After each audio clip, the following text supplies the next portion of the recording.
no.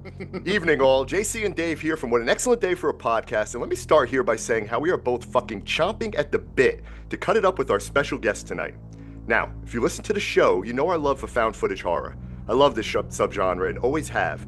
It has pumped out some very realistic and cool horror concepts that, if done right, elicits absolute pure nightmare fuel. Tonight, dear listeners, we revisit what I believe is the granddaddy of found footage horror. This is one movie that started it all. The one movie that took advantage of the time period it was in and created a mythology and story that is still talked about today. 26 years ago, the Blair Witch Project snuck up on us all and created a phenomena that still resonates to this day. Our special guest tonight, Matt Blazi, lives and breathes the Blair Witch Project and is the author of this book right here titled 8 Days in the Woods, The Making of the Blair Witch Project, which for me represents the definitive one-stop shopping for everything you ever wanted to know about this amazing, trend-setting horror movie, from its initial concept to its groundbreaking impact on horror culture. No one, outside of the actual filmmakers and actors, knows more about this movie than this man right here. So, a few reminders before we set up camp. Keep filming everything you see. Stickmen and rock piles near your tent is never normal. Nor is children's fucking laughter at 4 a.m. Keep Josh and that fucking map close to you at all times and join us as we prepare to get lost in the woods tonight while rediscovering the Blair Witch Project. Matt, we appreciate your time tonight and thanks for joining the show. Oh, thank you guys for having me. It's always an honor to come and talk about, a film that, I didn't know what the hell it was when I saw the first preview, but I wanted to see it. And it's hard to believe that all these years later, not only are we still talking about it, but I get a chance to, keep it alive, do what I can through being a fan and living close to where it was filmed. So I get to go down a lot and traipse through the woods and retrace their steps. So it's definitely an honor. It's not something I ever intended to happen. And I still don't know what the heck happened that I got to do this, but I'm definitely honored. So thank you.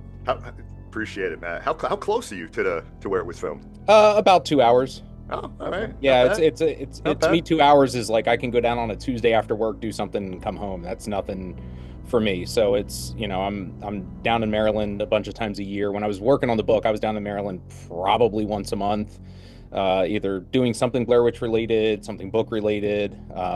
People text me or call me and say, hey, I'm going to the woods this weekend. Where do I go? And I'm like, well, do you just want me to show you around? And they're like, oh my God, that's great. Just because it's, now they're not going to get lost in the woods. At least they trust me enough, or at least they do at the time. But you never know what happens when I get them out there. But I love going down and showing folks where to go because it's very, very hard to navigate someone in the woods via text because you can't say, okay, look for this tree and make a right. It's very hard. So it tends to be a nice little, weekend excursion, usually friends that finally get a chance to come in that can come to the experience, people from overseas, or just random folks in general that reach out to me. It's always fun and a blast to make it down there and go back out, and see it. I don't do it as much as I used to. So it keeps it special. It was always special, but there's some more things I want to do down there. Do some more exploring on my own, just to kind of get a feel for certain places, just for the experience or for myself. Some new places to hide the bodies. Yeah, they you know what, they pile up quick, and I'm telling you what, man, trying to bury somebody takes forever. It's not like in the movies. That ground's you got to cut through the roots and like. Listen, it's it's easy to not the best. It's easy to bury film and everything under a rock, right? It's not. You only got to go down about 6 inches for film. Bodies, man, they take forever, and then you're planting grass and putting trees down so it doesn't look like It's a whole process. That's why I kind of got out of that business. Yeah. Preaching to the choir. We get it. You mentioned the Blair Witch experience that you do. I definitely want to touch on that a little bit later in the show. That looks cool as hell. I guess take me back to the first time you saw Blair Witch. Right? Was it instant love for the movie? Did it grow over time? What drove this fandom to kind of do what you do today? Well, I was 18. I was getting ready to graduate high school, and I had seen a trailer for it. I probably saw it on TV. I definitely saw it before Star Wars because I remember seeing episode 1 in the theater, and I was like, this is, the music. The music grabbed me first. The instrument that I ended up finding out that Tony Core made to make that and how it was done it's so simple. It was just basically strings tied to it. I can't describe it. There's a picture of it in the book, but he just took different size springs and stretched them out and boom, and then they like lowered the tempo and the speed and the, all that, and that grabbed me. And you hear about these kids being lost in the woods. I'm like, okay, well, they don't really show you much in any of the trailers. They don't show you much, which I think is fantastic. Yeah, that's what hooked me. And I wish they should do more of, right? Because they show everything now in trailers. It drives me insane. But you know what though? It's funny is I always counter that. Go watch trailers for movies from the 70s and the 80s. They showed a lot more in the 70s and 80s than they do now. Yeah. Yes. You know what? A lot of them, especially in the 70s, you got a lot of like you felt like you were watching half the movie. Like they felt like 5-minute trailers. Go watch the trailer for Dawn of the Dead. Yeah. Go watch that. True. That one very good character. They spoiled a lot, and we talk about it now, and it's like, but we celebrate those trailers. They're great. Well, we've watched that film 1,000 times. We're not watching it the same way. So people seeing this trailer and then just the instant grab on that the audience had because for what we didn't know is that for a year they had been marketing this thing online. And I was lucky enough to have AOL and dial-up at home, so I was able to get on, and I came across it. And I'm like, oh, this sounds interesting. Okay, cool. And it's just there was already some fan sites. There was the message board that Haxon had done, and just how they were working it. I was like, oh, this is really neat. Like, I'm really interested. Now, I never believed it was real, but I just loved what they were doing. And as that summer went on, I was getting ready for college. So I was working part-time, usually at night at the diner that I was working at. So I would be up late at night and I'd get up and just kind of hang out, go online and just read, because social media back in 1999 was message boards. And you had to go back, log into the message board, see if someone replied and hope that they did, or you check it right after work or when you woke up. So, the communication was a little bit slower, but it was a lot faster than what we were used to. So, this information was starting to spread out. People would post, links to, this fan site and this fan site, like, oh, we got all the details and this and that, so it just grew over that summer. I finally got to see it opening night on the 30th when it went nationwide. I had to go to the box office early to buy tickets because I knew it was going to be big. They had already had some screenings sold out, and the girl I was dating at the time had gone to college in Westchester, which is about an hour and a half from me. So I had to go move her out for her summer session, and we had to be back to go to like the 10 o'clock show or whatever it was. And, the theater was packed. It was sold out. I remember sitting down close and just, the whole movie just had me, in a grip. And I remember when the movie ended, and obviously we're going to be talking spoilers. So if you haven't seen this movie, you might as well stop now because I'm going to deep dive. Listen, give me your fucking horror card if you haven't seen Blair Witch Project. I'll tell you what. Sidebar: when I go to screenings of the film, either just to go or I'm asked to be a guest and host it, I always ask the audience. And I would say there's probably about 30 to 40% of the people there that had never seen it. Usually it is a significant other. Or just someone who's just never seen it and they figure now's the time to go see it in the theater. And I think that's a great way to see it because I always sit in the back row if I stay for the whole screening, and the beats, they still hit the same. There's laughter, there's gasps, all of those, they still hit. So that happened in 99. And when the movie ended after, Heather drops the camera and the credits roll, the theater was silent, like just silence for a good about a minute. And then you heard the people starting to murmur and everything. And, you heard everything from, you could hear people terrified and people that didn't like it. So it was just one of those things where it's still probably my favorite theatrical experience. Avengers Endgame came close to that just because we were just so invested at that point. But I mean, it was, looking back now, I wished I would have taken more looks at the audience to see, because people that weren't into horror were at this movie because someone told them that this was real and they had to go see it. And, it captured, as Dan Myrick says in the book a lot, the cultural zeitgeist. Like it had a stranglehold on everybody that summer. And, to finally go and see it, it finally felt like, it felt like Christmas. It felt like I had been waiting so long. And at that point it was probably only like maybe 4 months, but it was just, I was just so in it, checking it every day, Time Magazine, and they were, selling stuff in Suncoast Video and The Wall and Suncoast. Yeah, you could, but t-shirts, keychains. I mean, if it had Blair Witch on it, I was buying it. The Sci-Fi Channel special had aired and really got a whole another group of people like really excited for it. So it was. Was that Sticks and Stones? No, that was Discovery. It was Curse of the Blair. There was a Sticks and Stones one too, right? Sticks and Stones was a Blockbuster re-edit. Okay. And it's there's not much difference. There's a couple of seconds of 16mm footage that they used for Sticks and Stones that aren't in Curse of the Blair Witch. But that was a big jumping off point because that came out about a week prior, and with it being presented in the same way, amazing. That you didn't see that with the behind the scenes stuff that other movies. You remember you used to see like coming tonight at 8:30 is the making of whatever, and it's a 30-minute press piece. This one is a straightforward documentary about a documentary, and we didn't know what the hell they were doing. We didn't know what this was.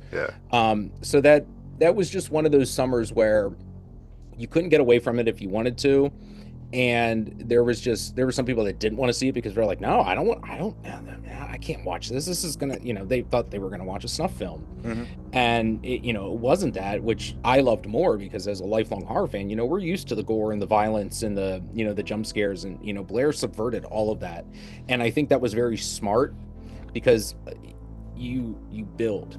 There's you're in the woods within 10 minutes, but as you get there, it slowly builds, and when you find out how they made the film cheaply, meaning inexpensive but effective, because they used what they had, and they were playing with your mind, because again, your imagination is going to be worse. Think about Jaws. You look at the ocean, you're thinking, well, there's going to be a shark that's going to eat me, even though you can't see anything.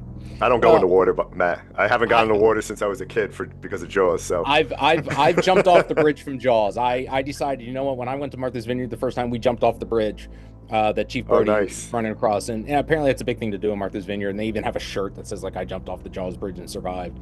But it's like, look, I'm gonna go do it, and I'm an Eagle Scout, so I spent a lot of time in the woods.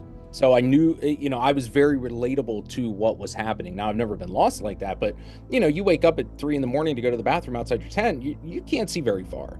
And, every little sound, makes you jump. So, being able to relate to what they were going for, I think helped. And I think, Blair Witch did for camping what Jaws did for swimming. Absolutely. Yeah, my first experience with it was similar, right? I kind of was eating everything up, the documentary and the message boards. I was doing all of that. I knew it wasn't real at the time that I went to go see it, but I had family members who weren't like into horror and everything, and I had them all come, and I was just playing it off like, holy shit, this is like, they still haven't found them. There's new, like, I was going like, so I had everyone like, I remember leaving that theater, and same thing, right? Some people, as soon as it ended, it was like just quiet, right? No one moved, no one said it, and then everybody started talking, and you overhear conversations. But it was a great, that, and probably Paranormal Activity was a good experience in the movies the first time when it came out. I saw a midnight showing in the city. But yeah, the Blair Witch, man, when you talk about the genius of the marketing, you can't do what they did back then, right? There was no way they could manipulate everything because there wasn't factual. We could put Google and it's fake, right? But back then it was perfect timing for that. Yeah, Internet 1.0 was basically the Wild West. No one knew what they were doing. They were making it up as they went along, and digital cameras were not a thing that most people had access to. Yeah. So you had to, take it, develop it, scan it, upload it, and then you had to hope someone would find it. Because we weren't Googling; we were asking Jeeves. Yep. We were going to we were, we were figuring this shit out, as we went along. And, you're right. You can't do it because we've seen it all. Yeah. There's very few techniques to get people interested in a film by not showing them a lot or presenting it in a certain way. And you almost have to do a bait and switch at this point. Paranormal Activity, like you said, I think is probably the second most successful kind of viral marketing, where it wasn't even viral marketing. Almost viral and viral marketing are very weird terms to use because Blair Witch was doing viral before they thought about what they were doing. Like it wasn't, everything with the Blair Witch Project was not set out to recreate the wheel, break the genre, or become viral. They honestly thought, if we get this on HBO or we get this in the $5 video bin, we made it. And that's what they wanted. This was their last-ditch effort. They put all their eggs in one basket. A bunch of film students and friends said, "Look, we got basically one shot before we have to get real jobs." And they just hoped that people would see it.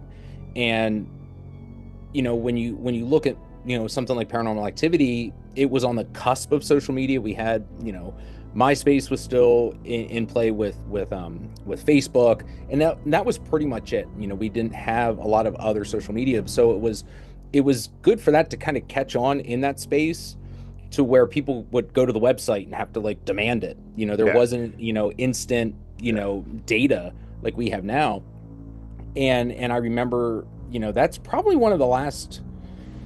I want to say one of the last horror films that I can remember that, did the, camera watching the audience. Yes, exactly. And I don't really think they've done it since. Exactly. They were the first, I think, doing it, and that's what captured it. Yeah. Well, Ed and those guys did when they screened it in New York in probably September, October of '98. They did that because they wanted to see how it worked with kind of a mass audience. They had been doing smaller screenings at UCF. And little places in Maryland with smaller groups. Did they include that in the trailers? I haven't seen the trailer for Blair Witch in like forever. No, the trailer for Blair Witch is strictly footage from the film. There is at the end of the one trailer, they actually use a clip that I don't believe they used in curse, and it was they're either talking to Josh's dad or Mike's dad, because someone asks about the disappearance of your son, and then it kind of cuts to the title. I don't think they included that anywhere, so they really kept it pretty tight, which was nice, which I think a lot of people appreciated. Again, Paranormal Activity kind of followed the same scripting, just a couple of years later, and it's easy for us to say now, how much of a trailblazer this movie was, but when you go and look at it, the next found footage film doesn't come out till 2007. Yeah. That really grabbed the audience. Paranormal Activity, and then we had Cloverfield, and then Diary of the Dead, all within about a 6-month span. And then we started to see more. Now there's others that, when you look at like those old IFC films, the stuff that went straight to DVD, which I tell people, if you've got one of those IFC film movies from like the mid 2000s, watch the trailers, because I discovered a couple of movies on those trailers that I actually enjoy, that I think people slept on because they were, quote unquote, the cheap ones. Yeah. But those movies would add stuff to it and whatnot, but they didn't really play up that this is the next Blair Witch or scarier, the scariest film since Blair Witch Project. But after that little run of those three films in late 2007, early 2008, then of course we got the explosion, and of course technology had gotten to the point where digital cameras were a little bit cheaper. You really still couldn't film on an iPhone at that point because it wasn't as good, but digital technology was a little bit better. It was readily available to more people. You could edit digitally on a Mac. You didn't have to go to a big studio or have a big suite. It was easier to do. Now you can do everything on your phone. You don't even need a Mac or a Windows computer. Which and there's nothing wrong with that. I don't want people to think that everyone can make a movie. No, everyone can't make a movie. But even less can make an effective movie. And I don't want to say good or bad, but an effective movie. Yes. A movie that grips the audience, keeps you engaged the whole time, gets you talking about it after, and it's almost like a virus. You spread it. Yeah. You need to see this movie, and then they tell their friends, and you keep telling people until you infect as many people as you can with this movie. And Blair Witch kind of did that, which I guess, of course, viral. But I don't remember movies before that weren't, Star Wars level, Jurassic Park level, this little indie film that comes out of nowhere. Thankfully Artisan took a chance on it and decided to, basically continue what Haxan had been doing, because they had seen, well, it got them to this point, let's keep going. They tried to toy with it a little bit, but Haxan won out in the end, which is great for them. I think that was one of the best things that could have happened, was that Artisan decided to listen to these guys and not try to change the marketing or the formula or try to change the ending, even though they went back and shot multiple endings. But then they realized, okay, yeah, no, we got it, because studios always know better. And it was, even when it came out on video that fall, I was in college, and that's when a lot of other people saw it, that they didn't get a chance to go to the theater to see it. And when I started working on the book, I would start talking to random folks wherever I was at and talking Blair Witch. It really dawned on me that it is a film that everybody remembers seeing the first time. Loved it, hated it, or had no or got sick from it. You remembered it. Like, when was the first time you saw your favorite comedy as a kid? Like when you think back of all these movies, there's not many movies you remember seeing, but the general public, to be able to vividly recall the first time they saw, they'll tell you where they were at, who they were with, what the setting was like that sticks with them because it was an experience. We don't get that anymore. And that's very rare. Yeah. And like I said, like Avengers Endgame, I think might have been the last time that I really had that experience of like going to the theater and being like way overly excited for an event. And it's just, everything is white noise. I love streaming. I'm a physical media guy, but I love streaming for the fact that I get to watch a lot of movies that I probably wouldn't go out and buy or go to the theater and see. So it extends my viewing, and I get introduced to a lot more. But because of streaming, there's a lot of white noise. You have to dig through a lot of stuff. You have to go to page 12 on Tubi to potentially find something that you're in the mood for that night. Yeah. And told you, JC. And I love Tubi. Tubi's got a great lineup too, man. Dude, Tubi, I love Tubi. Like I'll watch the most random stuff on Tubi because I was like, I'll turn that on. And and that's great. We got Shudder now, and when you look at network TV, pushing, horror a little bit more, it's more mainstream. Did Blair have something to do with that? Probably. I mean, everyone was used to the 70s and 80s slashers. Scream had come out, but it wasn't bleeding over to everything because everyone knew what Scream was. I'm like, I'm not into it. Blair Witch Project, what's that about? Oh, these kids go missing and they find their footage. What? They found, and they made a movie about it? Like, just think about how that hits people that aren't into horror very differently. Like, I don't like killer movies, and it's like Blair Witch Project. It's their footage. We don't know what happened. For me, horror got a little stale after the 80s. I'm a huge decade 80s. I love 80s horror. Grew up in that time. But then it got a little stale until Scream came out. Scream kind of reinvented it, made fun of it a little bit. And then the Blair Witch came.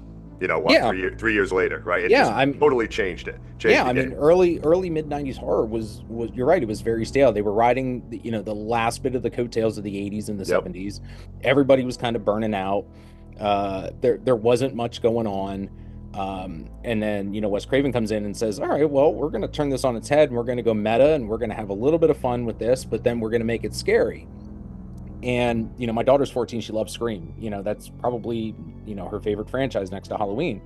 And it's great that it still hits to this day. And I think, Wes Craven is probably the reason why Blair Witch, I don't want to say the reason that Blair Witch happened, but I don't think if there hadn't been that film like a Scream, I don't think the audiences would have been as ready.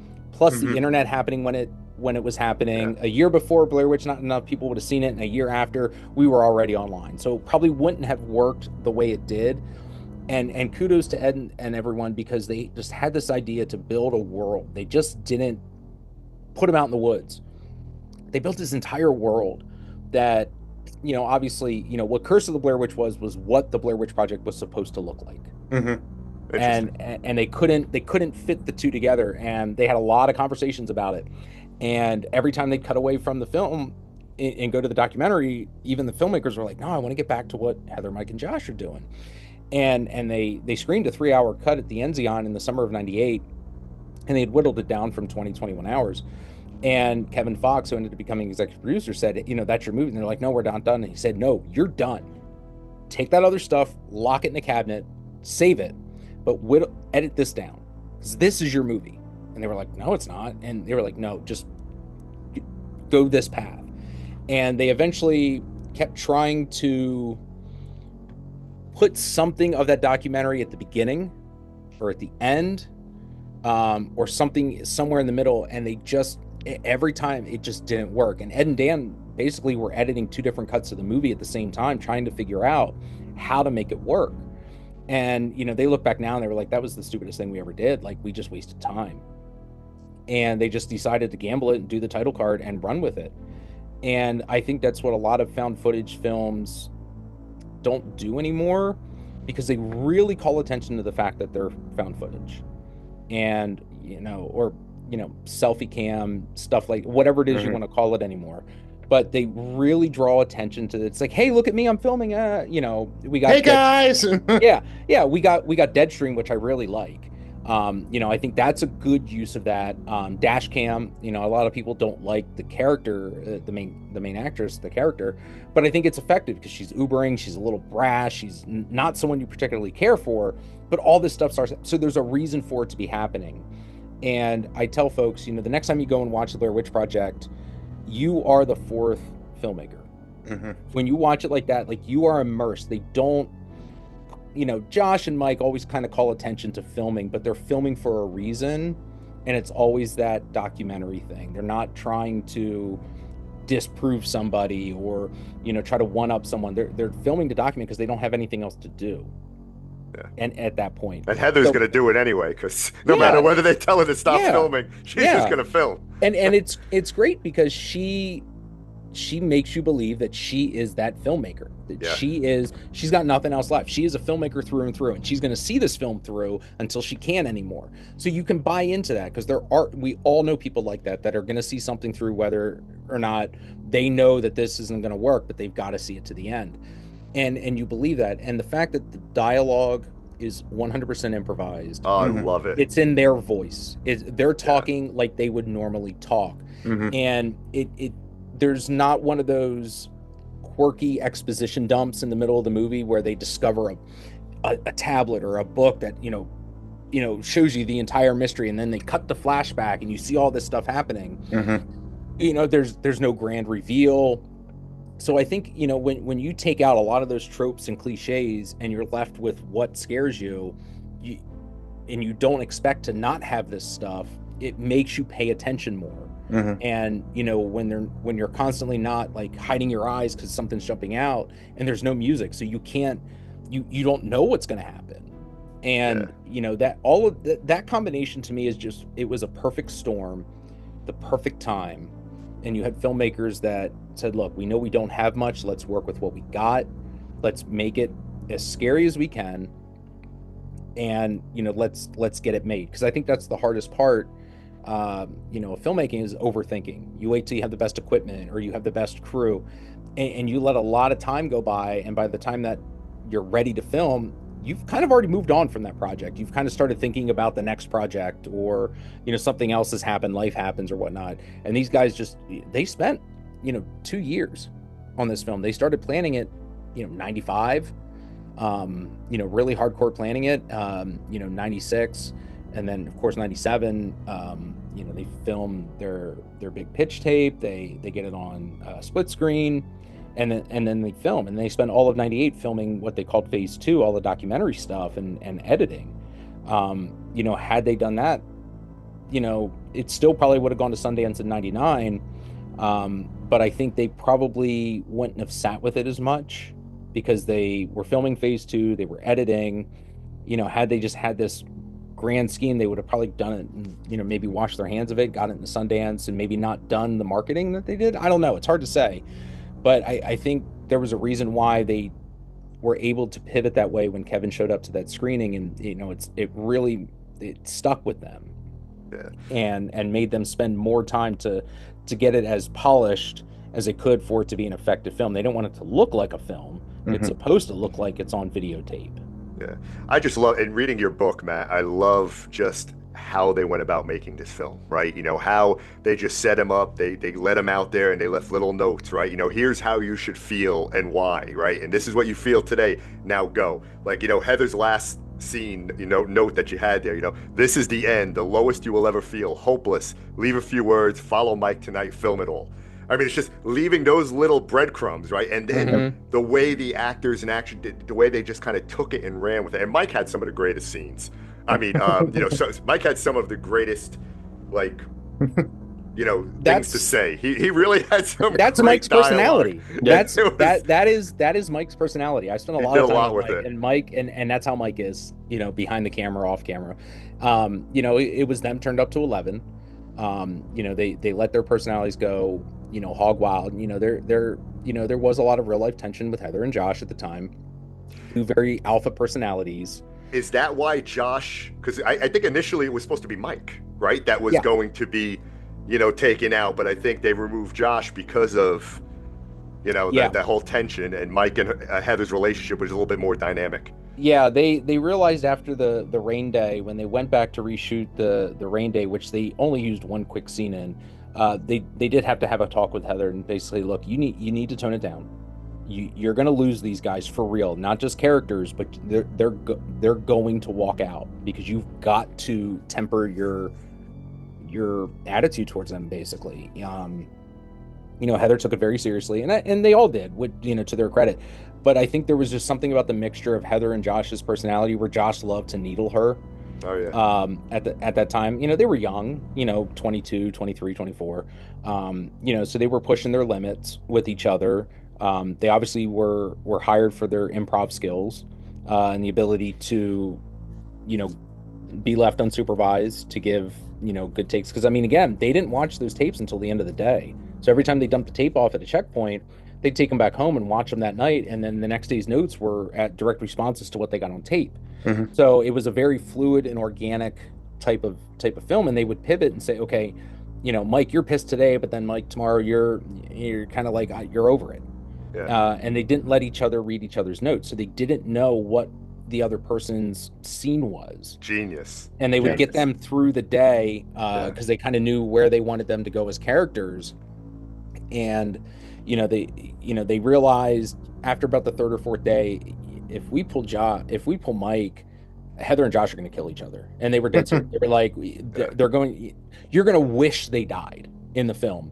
So obviously Josh didn't know until the last drop that day is wait for them to go to sleep and come out of the tent and look for the lights. And that's when Josh found out that he was leaving, and he was very excited because he got to go to Jane's Addiction concert in New York that he was probably going to miss had he and actually eat something. And actually, they took him to Tony Decora's house to do some recording of his voices, and then they got him a meal and let him get a shower and everything. But he was excited. He didn't see them again. He didn't see them again until '98. Because they kind of did their phase 2 thing, and they weren't sure what was going to happen. But Heather and Mike waking up, they didn't know Josh was gone. They weren't prepped beforehand that he was going to go. And Heather's like, yeah, how am I going to carry all this? I got to carry the camera and this, and Mike's carrying the DAT and all that stuff. So that was kudos to the cast, because they just ran with it. They knew anytime that they were not in front of a crew member, they were on. And that's why they were told to film as much as they did, because they never knew what they were going to come upon. And, the times they did break scenario, late at night or whatnot. But, whenever the camera was off, they were Taco. They were normal people. There it is, Taco. Anytime that camera came on, they had to be on, because they didn't know what they were going to find in the woods. They didn't know the stickmen were going to be there. That was at the end of where their GPS trail was taking them. Mike's reaction to the house in the film is genuine. They did not know the house was there. They were only, 50 yards from the house, but it's complete darkness. Now at the end with the house at the end, right? They had to shoot that scene again. I was reading, right? Because I think they were too close to one another. So when Mike gets down there, they got to move him into the corner, right? And then they got to knock Heather out. And when they get to the third floor, the battery pack on the CP16 for the light kept dying. Yes. And they just couldn't get it to work that night. I don't know if the batteries needed changed or charged or whatever, but everything until they get to the third floor that night is the first take. So they did come back the next night. Okay. And then film it again. So, when you see Heather just losing it in the house, she knows they're there now. And she puts that performance on, you wouldn't know. You would think she was absolutely terrified. Now, they didn't know what was going to happen when they get into the basement, but they knew that people were in the house at that point. They always knew that, the crew was around. Yeah. They just didn't know what, when the tent's shaking, they didn't know that was happening. They didn't know that, the laughter of the kids is going to wake them up at, 2, 3 in the morning. But they knew they had to run from the tent that night. Yeah. They just didn't know why. So let me ask a question there, Matt. So I read in the book that, I think one of them was like following them, right? Like it all like in like white paint or whatever it was. Like you were going to see something originally, right? Yeah. She missed it or something. Yeah. That was Dave Pohl. Okay. They dressed him in white long johns and put a white stocking cap over his head, like white pantyhose. Oh, jeez. And When they come out of the tent, he takes off running next to him. So when Heather turns and says, "What the fuck is that?" she actually sees him. Now she catches him in like a frame. Oh. But it's a guy running like this, and it just didn't work. Okay. And that was the only other scene that they actually had to retake because the band on the 16 millimeter film that runs the film through the mag popped off. So they actually had to do that on a second. They had to do that again the next night because it took them a while to find it, and the sun was coming up. So they redid it the next night at the next camp. So that scene in the film is actually probably a blend of like 3 takes. I think the second night they did it twice. But yeah, Dave, it was supposed to be this ghostly apparition, and it's a guy in all white just running next to Heather through the woods. And when they were leaving that night, he falls into the creek and wearing his garb. He's not dressed for the weather, so like the crew kind of had to like take their, like, someone took a sweatshirt off, someone took a coat off, someone took a glove off and gave it to him because in the middle of October in the Northeast, it's pretty cold at 4 in the morning at the end of October. So when it's like 40 degrees and you're covered in water, you're very uncomfortable. So yeah, Dave always enjoys that. I had him do that one year at the Experience, run out in front of everybody, and I chased him with the camera for everybody for the 20th. So I was able to get him to recreate that for me. It was like Mike with his ripped pants the entire movie, right? That Heather. He was so uncomfortable. And then he sacrificed them to Rustin Park. He did. Yeah, he really, put him on a fire mantle. One of the greatest lines that I heard while watching a lot of the behind the scenes footage is Greg Hale, who had been an Army Ranger. It was responsible for the use of the GPS and a lot of the survival techniques that it would keep them safe. He told him, he goes, "Your safety is our concern, your comfort is not." Yeah, love it. And Mike really did rip his pants from crotch to back all the way through. So Heather sewing them in the tent is like the 3rd or 4th time Heather was sewing those pants again. He was utterly uncomfortable the entire time. They kept their own gear with them. They were not replenished with fresh socks. They were given less and less food every day. So they didn't have creature comforts. They went to the bathroom out there. They ate their own food out there. The only thing they didn't carry was their tent. So they really were really left to their own devices for 8 days with minimal contact from the crew. And just even making the film that way anymore, no one's going to do that.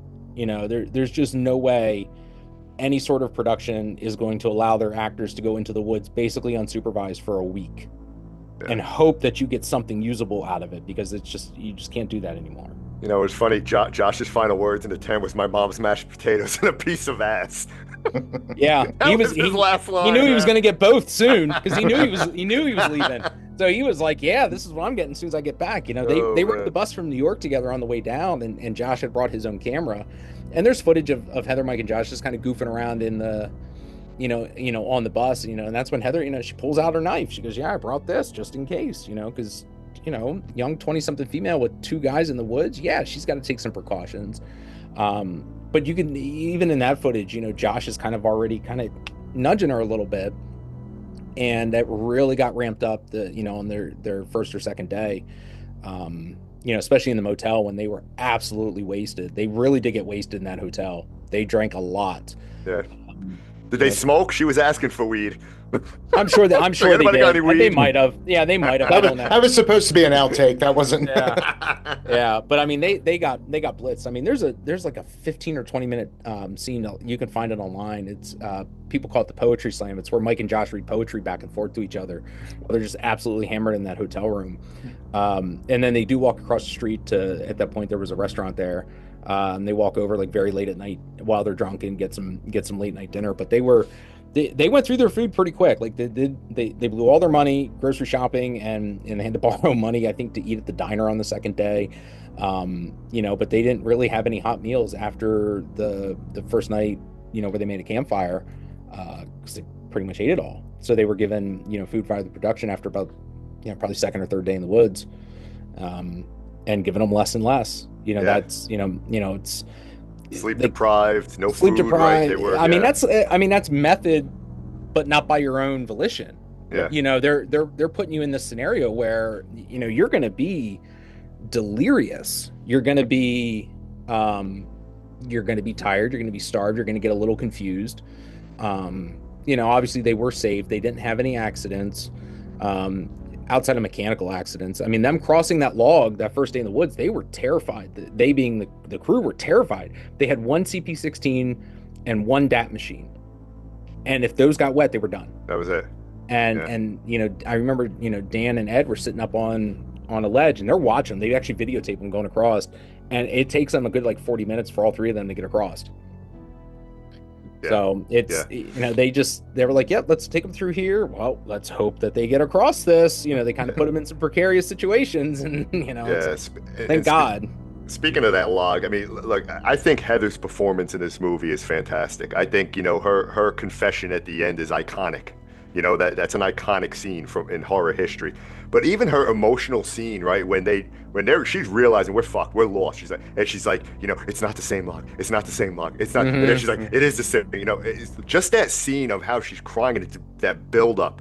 I think she did an amazing job in this movie. I mean, she should get more accolades for her performance in that movie than she does. She definitely deserves more flowers, and it unjustly so got a brunt of the backlash. She's a strong female character. I mean, there's no doubt about it. This is Heather's movie. Yeah. The character of Heather and Heather, I think carries a little bit more of the load of the movie than the other two, but they're all equal. And it's just they all bring something different, mm-hmm. and it works together, which is why, during the audition process, they would mix and match people to see their dynamic. And when they finally got Heather, Mike, and Josh together, they were like, that's it. The movie is built around the character of Heather. It's her movie. At that point, it was the character of Jane. But, the female character, it's hers. And, again, they weren't trying to come up with the next Ripley or, Neve Campbell. I think it just kind of worked out that way, where she just becomes this headstrong character, very flawed character, but not because of anything she's intentionally doing. None of what happens to them in the movie is really their fault, which I think again goes back to subverting all of the horror tropes. Like, they didn't go into the woods to smoke pot and have premarital sex, and you don't have your stereotypical jock and nerd and dumb blonde or whatever. So you scrape away all of that and you're led with these real characters, mm-hmm. real people. And the fact that they don't put them in these situations where what to expect, and having them improv what is happening, where again, like I said, it's their own words, it's their actions, their own reactions, because they don't know what is going to happen. I think really shows how strong of actors they are, and her getting a lot of the brunt of the backlash, which again is, I think, very unjust for the real life Heather. She's very, very sweet. I've spent time with her. Yeah. But it just, unfortunately, that scene with her confession is iconic, but so easily spoofed for everybody makes fun of it. Yeah, everyone made fun of it. Yeah, and that was genuine. I mean, she genuinely went out. The note read, like you said, this is the end. Go out, and she did that whole thing herself, and that was one take. She didn't redo it. Yeah. The framing on that was unintentional. That video camera does not have a viewfinder. Yeah. So she's holding it, and the framing just happens to be it's so close, so the light hitting her face just blacks out everything behind her, so you can't even see the trees or anything. It's so real. I mean, the tears, everything. It's like, I don't, the snot. The snot. Yeah, and that's what they spoof, right? That's what everybody spoofs. And I mean, I get it. It's funny and all, but it always kind of bothered me a little bit, because I think that performance right there, I don't think a lot of people could pull that shit off. No, and I think in the moment in the theaters, a lot of people were genuinely very empathetic towards her, because she's finally resigned herself that this is the end, and for her to do that means, okay, we're definitely getting to the end of this. And if she is giving up, then we know then we're on for the ride for the next 7-8 minutes, whatever's left. And again, at 82 minutes, this movie gets you in and out. Yeah. They don't spend a lot of time before they get in the woods. Like I said, I think they're in the woods within 10 minutes, and it doesn't feel like it. So it's even when I watch it sometimes, I'm like, oh my God, they're already in the woods. Because I've seen all of the footage, and there's 4 hours of footage of them before they even get into the woods. So Mary Brown. Yeah. I mean, that was Patty's house. Yeah. That was Patty DeCou's house. She did answer the ad at Montgomery College for a production assistant. She was the only one. She actually helped prep the house, and they decided after watching her, they were like, kind of could be our Mary Brown. And she was given the same type of backstory. She was given a paragraph or two and was told, when they knock on the door, you are Mary. They are in character, and so are you. So the minute they open the door, that's again one take. Yeah. And Patty nailed it. That was her house. That was her gate. They didn't do any production design on her house at all. So again, it's just the authenticity, I think, of the Blair Witch Project is it really stands out, because when you watch Paranormal Activity, and they got the Ring cameras, and I think it's the one that I think it's the third one, takes place in the 80s, and they're like putting the VHS camcorder on. Oh yeah, when they were young. I'm like, okay, cool. But I mean, who was doing that in the 80s? I mean, yeah, it was cool to have that technology, but I mean, just sometimes it's hard to disassociate from what is practical and what the movie is trying to do. I mean, when you look like Wreck or Quarantine, I mean, that gets there. It's a news crew's filming, and to me, that's also an effective film. Yeah, I love Wreck. I think Wreck is nightmare fuel. Quarantine. No, anybody that says, "Oh, what's this Quarantine?" Like, no. Don't watch that. Watch this. Yeah. I showed my daughter Quarantine, because I own that one. I don't own Wreck, and she was into it. And it's nice to see. Kind of scene by scene, right? It pretty much is. Yeah, I mean, it kind of is. Without the subtitles. Yeah, and they give the ending away in the trailer. Thank you very much. And again, it's but it's damn nice Americans. It's nice to see that Blair, and it's so hard to think at 26. Like, I started this book at when it was turning 15. So it's hard to think for the last decade when the film was turning 15, which is the only reason I wrote the book, is because I asked Ed if they were going to do a new Blu-ray or a documentary, and he said no. And I immediately said, well, what if I write the book about how you made it? He goes, yeah, let's do it. And I was like, well, this wasn't on my bingo card this morning when I woke up to, write a book. I was just Thank you for answering the question before I even ask it. That's what happened. At the end of the second Blair Witch experience, I just asked that to Ed. And then I got home, and I was like, I texted him, and I was like, so you were serious about me doing this, right? And he goes, yeah, if you want to do it. And he goes, we'll help you. I was like, oh shit, how the hell am I going to do this? Because I'd never written a book. I knew for sure I couldn't do a documentary. From the technical prowess, I could probably maybe direct it, but I wasn't running the camera. I was not editing. I wasn't doing lighting or sound. But I know enough authors to know what goes into a book. But then again, I jump into this book about an iconic film that is 100% nonfiction. So I had to make sure I got it right. And I had to make sure that my facts were straight, who said what was straight, what happened when. It was all accurate. And there was a couple of months where I didn't think that this thing was going to be in depth, because at the time they didn't really go into how much they did. At that point, if you Googled, an interview with Ed or Dan, you kind of got very surface level stuff. And they were able to start giving me names and some places and times of stuff that they did. So I was able to dig through Google and start using the Wayback Machine, and the interviews in 98, 99 were so much more in depth because they were in the middle of it, and they talked a lot more about it than what they did now, because a lot of people now really talk about a lot of surface level stuff still, because they don't know how much went into it. But I'd be interviewing Greg Hale, and he would say a name. I'm like, well, tell me about that person. I don't even know that person. And then I would spend 3 days Googling that person and trying to find them, and then trying to figure out, oh, okay, well, you said you did this in July of 98, and then you did what in September? So I built like a whole timeline. I had to figure out what was happening and when, and realizing how in depth that this was going to be and how much work they had done before they even shot the film, and then going through the production, and then 98 was its own animal with phase 2 and the editing and getting this film in Sundance.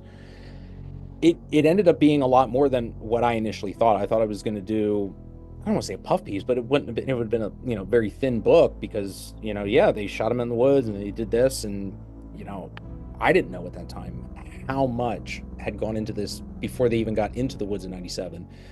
All the world building. I thought all that came afterwards. No, they did all that beforehand. So it was, digging through all of this stuff and getting, old documents and, I got a tote of their high 8 tapes of them videotaping themselves, editing, having meetings, and I had to watch all of that. And I mean, I watched all of it. It's like 150 hours of footage that I sat through and watched, and I'm taking notes the whole time. And, I'm taking notes like, okay, 24 minutes, I got to go back and get that again. And just, I'd sit in front of the computer and I would type and watch and type and watch. So it took me months to go through that stuff. And that would be, it would get kind of mind numbing at the time because I was like, I'm seeing all of this, but then I still have to go talk to these folks and say, yeah, in August of 97, you guys were sitting around and you guys were talking about this, and they were like, we did? And I go, yeah, this is what you said. And I was quick to realize about halfway through is that, okay, I need to not just tell them what we're going to talk about and say, okay, we're going to talk about, the editing.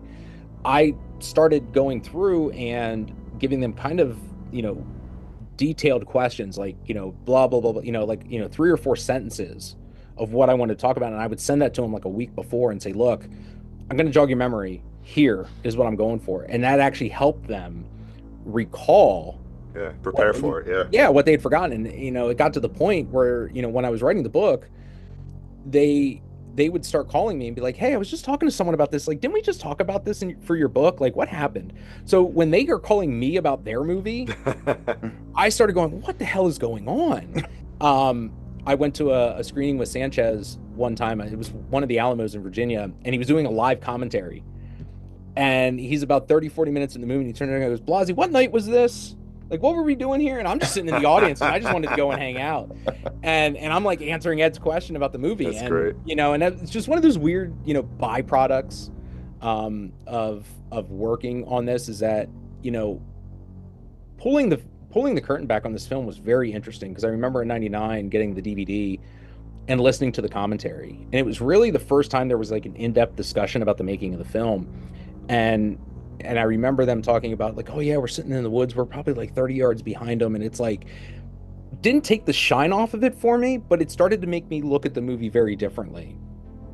And, there was a time probably after 2000 for at least a good decade where it was like the film kind of like got forgotten. I don't want to say forgotten, but like people weren't talking about it. And I think the advent of social media and iPhones and Androids coming out where people were able to start documenting their day-to-day, when you talk about Instagram and Facebook and all this stuff, where that started to churn up a little bit of this, resurgence of the Blair Witch in the early, 2010s, where people kind of went back and they kind of sat on it and rediscovered, dusted it off. And I think, some filmmakers benefit from that. George Romero was a big filmmaker that a lot of his films took years to get that hold on people. And now they celebrate Day of the Dead, but in 85 they were like, yeah, this isn't Dawn of the Dead. But when you go back and watch it again and you've got some distance, think about, Diary of the Dead came out right as social media was coming out. And George hated technology. George was not a fan of email. So the fact that he was doing this type of film was very interesting because he could see ahead what we were doing as a society. And I think when people went back and they had let the dust settle, got out of the hype and put some distance with them and some age and went back and rediscovered it, I think that's why the film got a second life after about a decade to 15 years, because it was right around the time that I started writing the book that I started to notice it, because I hadn't noticed it before because I hadn't been looking at it. But as I would progress through the book and I would set up Google alerts for the movie, so every night I still get them a decade later. I still 7:00 every night I get a all the new Blair Witch pings on Google. But I started getting more and more, like, so there'd be more results, and they were more than just mentions. They were starting to go back and rewatch this film now that some of the people that saw it when they were younger are now in their 20s. And some people that had seen it when they were older are now being able to show it to their wives or husbands or kids. So it took a while. And it sucks that there was this kind of lull for a decade, but it probably needed it because it was a little ahead of its time, because it was right on the cusp of that internet craze. It was before the .com burst. More people in 99 had internet at home. Like, not all of my friends in 1999 had the internet at home. I was lucky enough that I had my own computer. I was going off to college, so my parents had bought me one, but they bought it for me for my 18th birthday. So I was using it and I was dialing into AOL every day. So I was there. And, the folks that saw it at 7 or 8, saw it when they shouldn't have, because they snuck down and watched it on video cassette or whatever. And, then they grew up and kind of like rediscovered it. They're like, oh my God, I remember watching that. Like, oh, I remember my brother scared the shit out of me when we were watching that. And now they're watching it with their roommates. And, so it was kind of a delayed reaction, I think, for the true appreciation for the film, because it had been so hyped and there was so much going on. 99 was one of those last great years of film. When you go back and look at 1999, I mean, my God, from Star Wars to The Matrix, to The Blair Witch, to The Sixth Sense, that summer of 99 was just one of the best summers for film. And, it was easy for that thing to get lost, in all the great releases of that year. I mean, it rivaled Star Wars, as like being like one of the talked about movies of the year. And I think just everyone for that summer that had kept hearing about it and then saw it and either didn't like it or, just they had to go away from it for a little bit. And even for me at times, there's times where it's not very active for me, and then times it starts to churn up. And I still get excited about it because I'm like, man, this thing's got legs. And it's one of those films that it doesn't necessarily date itself. That movie could take place today. Yeah. You can just go into the woods and just not have cell service. Outside of saying, oh, I don't have cell service, and then the phone goes away the rest of the movie.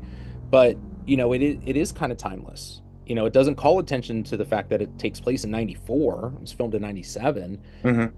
But it doesn't really, like, when you go back and look at it, if you're in the 90s watching a movie from the 70s, it looks like a movie from the 70s. Blair Witch does not look like a 90s film. It doesn't scream 90s to you. Yeah.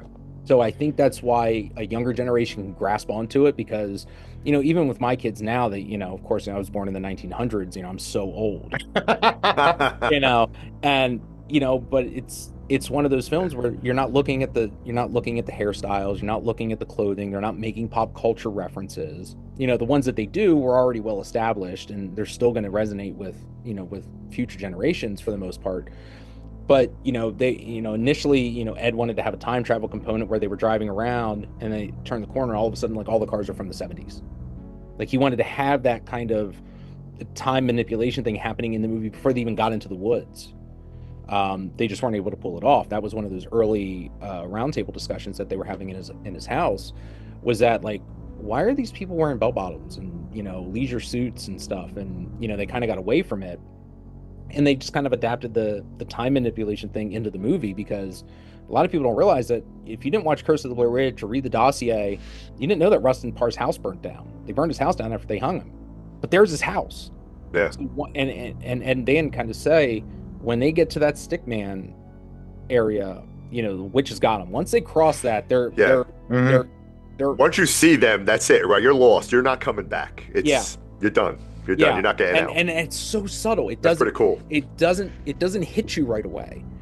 And for the fans, the people that were like really into it, that read the dossiers, that saw all that stuff, and they're like, oh wow, I didn't really get that. Like, that's just so subtle. They were gonna build a house, they were gonna build a basement, and they were gonna do all this stuff where, like, the camera gets picked up and you walk out and you see, like, 7 sets of kids' feet, because they're holding the camera down low. Like, they had all these grand ideas for the finale, and they didn't even come up for the final night until about 3 days before they shot it. They were like, how do we end this? And that's when they decided, they knew they were going to the house, because they had to prep the house. The house literally looked worse in real life than what it did for the movie. And they actually had to go out and, like, paint over graffiti. They had to, like, shore up the steps, make sure they didn't fall through the floor. They put a lot of that junk in the front of the house that they had to walk around and go explore. So they knew they were going to end there. But, like, what do we do when we get there? Well, let's just put them in the corner. because that was the Rustin Parr thing. But after they did that and they screened it at Sundance, they kind of looked back and said, well, there's no explanation why he's in the corner. So the only scene that is in the film that was actually shot after 97 is the scene with the man in the yellow hat giving the exposition about Rustin Parr and killing the kids, putting one in the corner and killing the other one. Mm-hmm. And it's just one of those things you don't think about it at the time, but it's super important. You know, there's not a lot of real world exposition except from a couple of folks, and they're only like a minute or two. And it doesn't stop the momentum. It doesn't stop what you're doing, especially as the film gets ramped up. You get all the exposition up front, and then you can figure it out. And I think that's why you can either watch Curse of the Blair Witch before or after the film. It works both ways. Yeah. It doesn't take away your watching the film. It either enhances it before you watch it or enhances it afterwards, because you know you're going to get something. And then doing that, I think, was just such a great idea to use a lot of the Phase 2 footage from 98 in Curse. And then they filmed a lot more for Curse in the spring of 99 for the Sci-Fi Channel. So they were able to kind of get their movie initially, and then they got this bonus film that became a blockbuster almost, if you think about it that way. Mm-hmm. Yeah, I was so excited because I think I owned 2 copies of the movie. When it first came out on VHS, I got that, but I got the box set with Curse.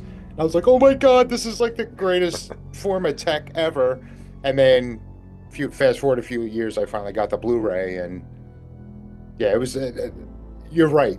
Like, to watch Curse at any point before or after, and you're still gaining something out of it. I was actually going to ask about, and you brought it up, about the whole time travel element. I haven't seen it, but I've heard enough like reviews and talk about the 2016 sequel. Adam Wingard, right? Was it Adam Wingard? Yeah. Mm-hmm. That they leaned a lot into that time travel or something along those lines. But that's cool to hear that they wanted that to actually be a factor of this. Another thing I've been hearing for years was there were all these fan theories about how the whole movie was Josh and Mike setting up to kill Heather. Like, this was a whole thing on their end. Are there any other like fan theories or something along those lines that at the very least amused you? That's an interesting theory. I mean, those are the prevailing ones. You know, that it was Mike and Josh or you know, someone. You know, that was never the intention of the filmmakers. You know, it's just kind of a byproduct. It is kind of funny to think that all of a sudden now these guys are going to kill her, and they've been in cahoots the whole time. Like, they could have done it the first night. Like, why would they have done everything they did? Like, there was no way they could have done it. Yeah. Could have killed her in the hotel while they were getting drunk. They could have killed her on the first night and just said gave her some bad weed and I mean, it's you know, it's something was out there. I agree with Dan and Ed that, you know, was it the Blair Witch? We don't know. We don't see it. You know, was it, you know, an apparition, a manifestation of Rustin Parr in the house? Was it Ellie herself? You know, we don't know. And I think that's the strength of the film is, you know, you don't know. There's obviously something there because those rock piles show up. They come across these stick men, you know, and they come across this house, and there's, you know, you hear Josh, but you can't find him. So there's definitely something in those woods. I do chuckle that people kind of lean into that theory a little bit, that, you know, it really was, you know, it was Josh the whole time, you know, the Scooby-Doo ending. For me, it's always supernatural. I've always connected that there's some type of paranormal, supernatural thing that's going on here. Yeah, and I mean they kind of tell you that up front. I think I've even heard too that there's people theorizing that it's just a cult that's huge into the Ellie or Rustin, you know, mythology. Now you're getting the Book of Shadows, my friend. Oh, we're done already? Wait up. Oh, look at him. He's ready. Book of Shadows. There's fucking... I mean... So speaking of Blair Witch 2016... Did you enjoy it, Matt? Yeah. I like Adam and Simon a lot. I'm a big fan of Adam, you know, as a filmmaker. I mean, especially dude's going on to do fucking Godzilla, for God's sake. Yeah, Godzilla. You know, Simon Barrett, to me, is such a great writer. and a genuinely cool dude. Like he snuck his way into my Facebook group for the Blair Witch bunch of years ago, and like all of a sudden he popped on. I'm like, man, is that the actual Simon Barry? Simon, I'm like, holy shit, it is. So they're fans, and I enjoyed a vast majority of what they did. I didn't have too many problems with them kind of playing in that mythology sandbox. That's kind of how I put it. Is there's a lot that to me, like with any urban legend, everyone's got a story. There's not a definitive, start and end, this happened on this date. There's always someone who's like, well, what happened to my brother back 20 years ago? And then you add to it. So I think the Blair Witch kind of lent itself to being that type of urban legend where other things could happen that aren't well documented because they were very isolated incidents. The issues that I had with 2016, him being Heather's brother, really stuck out because she doesn't say anything about him in her confessional, and there's no mention of him in 1999 at all in all the supplemental material. The inclusion of some music I didn't feel was needed. They try to make it plausible with the technology, with the Bluetooth cameras and stuff. It felt a little too polished. I mean, obviously it's 2016 at that point, so they're making it for a new type of audience. Everybody's got their 4K cameras now. And... yeah, it definitely. I don't feel that Blair Witch necessarily has to be a found footage film. I think you can play in that world without it being found footage, especially if you tell some of the older stories, or you can just tell a story in the Blair Witch world and have it not be found footage, but maybe add some sort of twist or spin on the presentation, whether it's something with the camera or just the way it's shot, or some grainy look. I like the grainy look of just like it goes to black and white or something. Like a perspective change or something along those lines where it's a little different than just your standard narrative. I wish the one thing that they had done in Blair Witch 2016 is they're playing with that drone, and I thought the drone would have been a little bit more involved in the film, because I think that was a huge missed opportunity, is to have that drone go out and see stuff. But when she lights it up and goes above the treetop, one of the things I wished would have happened is if you would have seen three figures walking in the woods and slightly heard their audio from the first film of them arguing. Yeah. Like that would have been, to me, I think really cemented the fact that you're connecting these two films, and have him being Heather's brother, have him not be a brother, but maybe she was his babysitter or something, to where you can explain the age difference. But all of a sudden the brother, that was the one thing that kind of turned me off from the movie. Like, I had no problems with the ending. I loved them being in the house. The house is my favorite part of the film. It was my favorite part of the book to write, was researching the house. When she snaps that twig and she goes down, I'm like, oh, that was fucking great. Like, did not expect that. It's, to me, it's solid, it's serviceable. I think, unfortunately, it came out opposite a Tom Hanks film. I thought the fact that they debuted it at San Diego Comic-Con with a bait and switch, they were calling it the Woods. Yeah, the Woods. Yeah, poster in the back there too. Yeah. I got all the posters from those guys from San Diego, so I was lucky enough to that one over there signed by Simon and Adam. And did you attend it? No. Oh, okay. No, I was at a convention in Virginia, and all of a sudden, like, my phone just blows up. I mean, like, I'm getting every notification from every single social media that I'm on. My email's going off. My text. I'm like, what the hell is going on? They're like, did you know about this? Did you see this? I'm like, what? I'm like, I'm trying to open shit and more shit's coming in. And it's like Blair Witch sequel in the works. And I was like, well, fuck. How come you're not breaking that news, Matt? What are you doing? I knew at that point they were making one. I just didn't know that all of that was happening right there. Like, Ed had kind of told me. It's cool the way they did it. I thought too, but it felt, from July to September, they did not give this thing enough room to breathe. They opened it in September. They should have opened in October.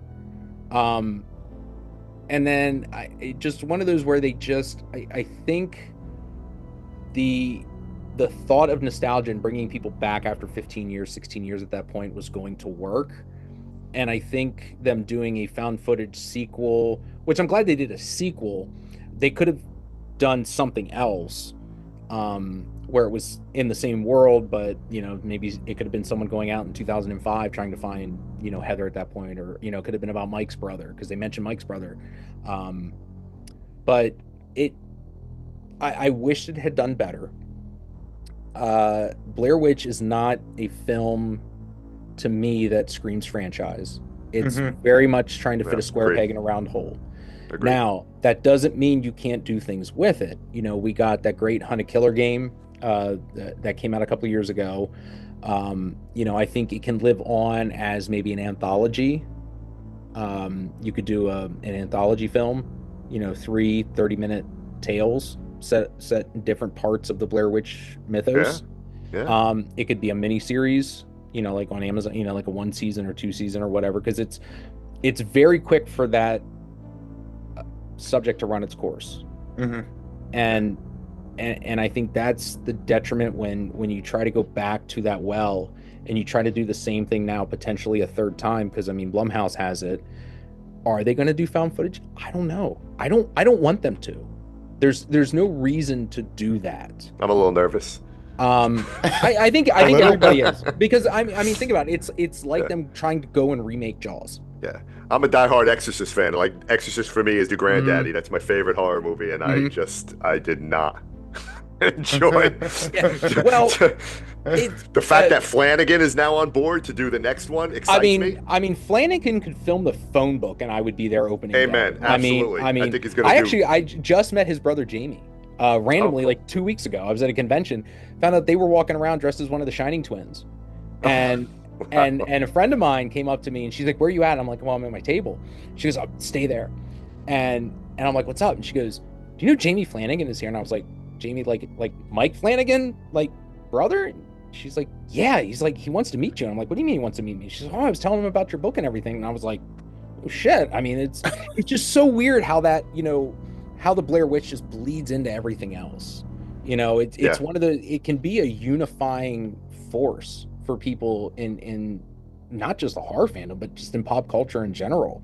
Yeah. It still gets spoofed, it still gets referenced, it still gets some sort of homage or something somewhere. That it really is one of those things that you can go back to it every once in a while, but you've got to be extremely cautious with how you present it, and you have to treat it with not reverence because it's a great film, but you got to take the source material and respect the source material, and take it seriously. It's like remaking The Exorcist. That thing, I think Flanagan being involved is going to cut the venom it gets significantly. I want him to do something different with it, right? Live in that world. Don't remake it. Don't, because you're never going to top the original. Just live in that space. Maybe have a connection, or maybe not even have a connection. And I think that's hard, because we got The First Omen, and which was a great movie. Which it was. But you got to be careful, because you can't do that again now with The Exorcist, because The First Omen already did it. And other films have done it. So you've got to be careful with what you do. And could you do a remake? Yes. But you've got to change it up enough that it's not a retread. And a lot of Blair Witch was a little bit of a retread. Now they changed it up to where it was dark the whole time, and they see something, and a lot more happens. So there's enough to make it different. But it still has to be. I think, to me, The Exorcist is really atmosphere. Yeah. Because I remember seeing it as a kid and terrifying me. When I watched it as a teenager again, I'll be honest, I was like, am I watching The Exorcist? Because it's so slow. But I love a slow burn. Yeah. I love the build that a movie, I always tell people, I'm like, it's slow. Go for the ride.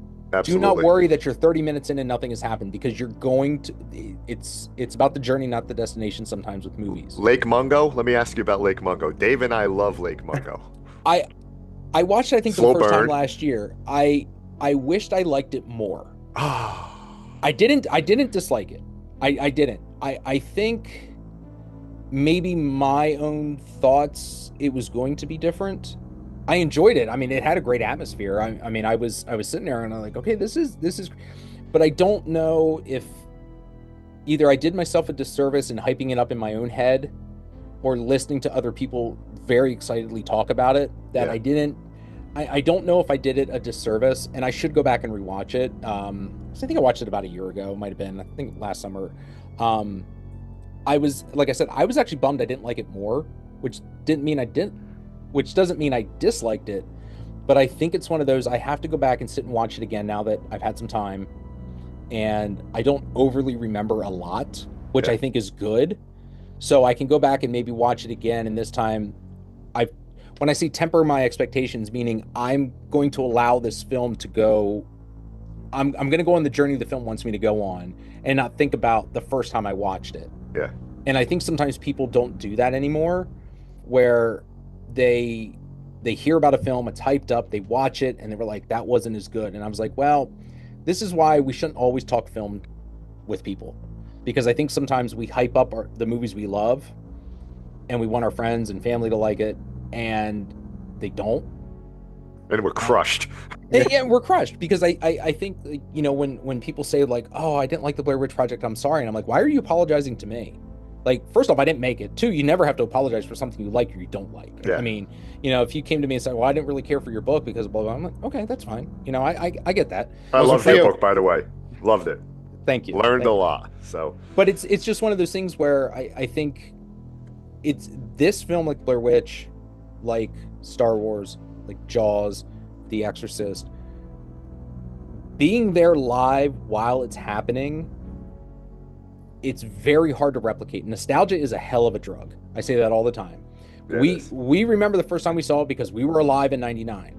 But trying to get someone to get in that mindset of being like overly hyped for a film for months, you had to be there. Never going to happen. Exactly. It's you had to be there, but that doesn't mean you can't enjoy it, because I think it's one of those, you have to kind of have to no sell the movie to someone, to use a wrestling term.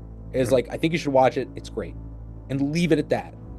Don't overhype the movie, because you're doing them a disservice, because they probably want to enjoy it, and you know, they know about it. And sometimes people that watch it for the first time didn't realize, like, oh, I didn't realize how scary it was, or I didn't realize, like, I didn't realize that I was like, I didn't turn away the whole time.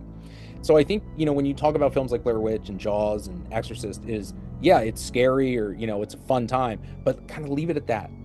Let them go in and experience it on their own, because all they're hearing while they're watching is how excited you were. Yeah, that's true. It's a good point. And they're not paying attention to the movie. So Blair Witch is one of those where, you know, like I said earlier, everyone's going to remember that they watched it in their basement with their best friend on a Saturday night, and they snuck down to watch it, and they watched it real quiet, and they were scared shitless, and they didn't sleep for 2 days.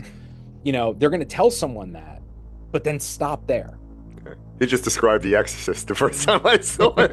I wasn't supposed to see it at that young age. Snuck down to the basement and watched the VHS tape with my cousin. So I have a question. I just revisited Blair Witch today. I just watched it, and again, it ages like a fine wine. I loved it. Why didn't the fishermen get lost? They're in the woods. They didn't go in the woods. They weren't in the woods? I mean, they looked like they were. No, if you look at the creek, they didn't cross the sticks. I'm watching them like, how come they're not lost? I would love to see them get lost and have a little short 20-minute movie on their situation. A sequel. Well, you can answer this a couple of ways. So, you know, if you look in the background behind Bob King, you can actually see the bridge on Black Rock Road. So they're not in the woods. Okay. They're right next. They're right next to the. Yeah. If you want, did you get the Second Sight box set? No. I don't think you can get the box set unless you want to pay for it, but the standard edition from Second Sight, the remastered version, best way to watch the movie. Okay. These guys finally get the movie presented the way they want. It's like watching a video cassette. It is shot. They went back to the negative, got it all done. This is how they wanted it to be done in '99. And Mike Manello, I can get him going about how the film is supposed to look before they got this out. It was one of my favorite things to do. Someone would talk about how the Blair Witch was presented. I would just tag Manello. I'd be like, oh my God, you're going to wake up Manello. And then like 5 minutes later, Manello would text me. It was like a long ass paragraph about something. It was always great. It was one of my favorite things to do. But so yeah, they're not in the woods. Really, they're at the creek bed. And in real life, they really are about 15 feet from a road. But, you know, Bob Griffin was, you know, he saw something when he was younger, as he says. Yeah. He wasn't going in the woods. And Ed Swanson, sure shit didn't believe anything. So he's like, I'm not even going to go in the woods to prove you wrong because there's no reason to. Yeah. So these two, now that would be funny if you get them going in the woods and that shit goes down. Yeah. And you've got two very conflicting views about what is going on. You've got the skeptic, you've got Mulder and Scully. You've got someone that's going to disprove it, and you've got the guy that believes. All right, we got the fan film in the works. It's like Private Eyes with Tim Conway and Don Knotts. Yeah, I mean, it's like a buddy cop movie, except it's like buddy fishermen, and they get lost, walking back to their car or whatever. So I mean, you could do stuff like that. The guys created a huge mythology, and to me, they hit the most documented points of the legend. There's always going to be something like this Hunted Killer game that came out. To me, it's an undocumented story. It's not something that people talk about. There's probably dozens of stories in the fictional town of Burkittsville that never got recorded outside of the family because something happened and no one wants to talk about it. Someone finds something in an old chest, their uncle wrote a diary down and they go on that journey or whatever. So I think, there's room for expansion on some of that, but it's got to be done in a way where it's not sensationalized and it's not done for the scares. I think you can do another very slow burn on the film. If you don't do found footage, do something where you feel like maybe a sense of claustrophobia, natural lighting, to where it doesn't look like a production. I'm not a filmmaker, so I can only tell you what I think I could do. But then again, I'm not in Hollywood making movies, so I don't have that vision. I'm not a scriptwriter, so I can't put it to paper. But I'm okay if they never go back to that well. Yeah. I think it is one of those films that is good as a one and done. Like I don't have a problem with Jaws 2. I think Jaws 2 is fun. It's Jaws not great. I love Jaws 2. Fun. Exorcist 3 is kind of where you would want to go with a Blair Witch, where it's tied in. You've got a secondary character that was there, and now they're dealing with something again. Mm-hmm. I think Exorcist 3 is generally one of the best sequels that has ever been made. Amen. With the best jump scare. The best jump scare ever. Absolutely. I think it's, it was made, like 15 years later? Yep. And you've got a whole, different Kinderman. It works, the fucking George C. Scott. Oh, I love George C. Scott. The carp in the tub still tickles me because it is just, he plays the straight man so damn good in that movie. But so over the top. He is so over his mother-in-law being there making a carp, and it's in the tub, and he's swimming like, back and forth. He's like, I haven't bathed for 3 days. You can probably smell me, right? Yeah, and his his priest friend, is just, he's like, yeah, he's playing off of him, and I'm like, it works so well. And then that was the perfect chemistry. It was. Yeah. So I think you've got to find something that feels natural because of the improv nature of the first film. Mm-hmm. You've got to allow them the room to bring their personalities out and not try to fit it into a character mold, because you want it to be as authentic as you can. And I think if you get an authentic performance, I think the presentation can take care of itself. So it's hard. It's really hard to determine what would make a good Blair Witch movie, because I probably am batting zero on any sort of theories about what could happen in the future. But am I going to go see it? Absolutely. Whenever it comes out, I will never not go see, a Blair Witch film. But it's always like my hope that it's never going to touch or eclipse the first one. And that's okay. It doesn't have to, because I'm always going to have that first film. We're always going to have that first film. But I want it to be effective. I want it to feel like a Blair Witch, like I'm in that world again. I want to see the mythology. I mean, I want to see the story of Rustin Paul. I want to see the story of the witch. I want to see Coffin Rock. I want to see those victims. And that could be the anthology. That could be your anthology. Yeah, film. Those short stories. You kind of know what's going to happen, but there has to be a thread through, like the VHS movies. Where you go into those segments, but there's something that's happening and something ultimately happens at the end.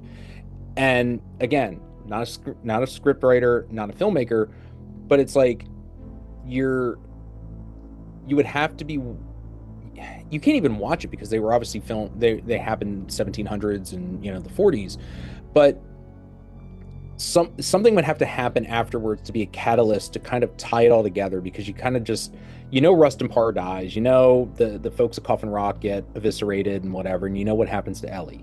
So what is it else that's going to tie that all together to kind of make you go, that was worth it to finally see that stuff? It's, we all know he becomes Darth Vader, but like when you go on that journey with him over 3 films, whether you liked him or not, like you've got this story, and it felt like now you have a jumping off point at the end of episode 3 to jump into episode 4. Yeah, so you realize it was all about sand.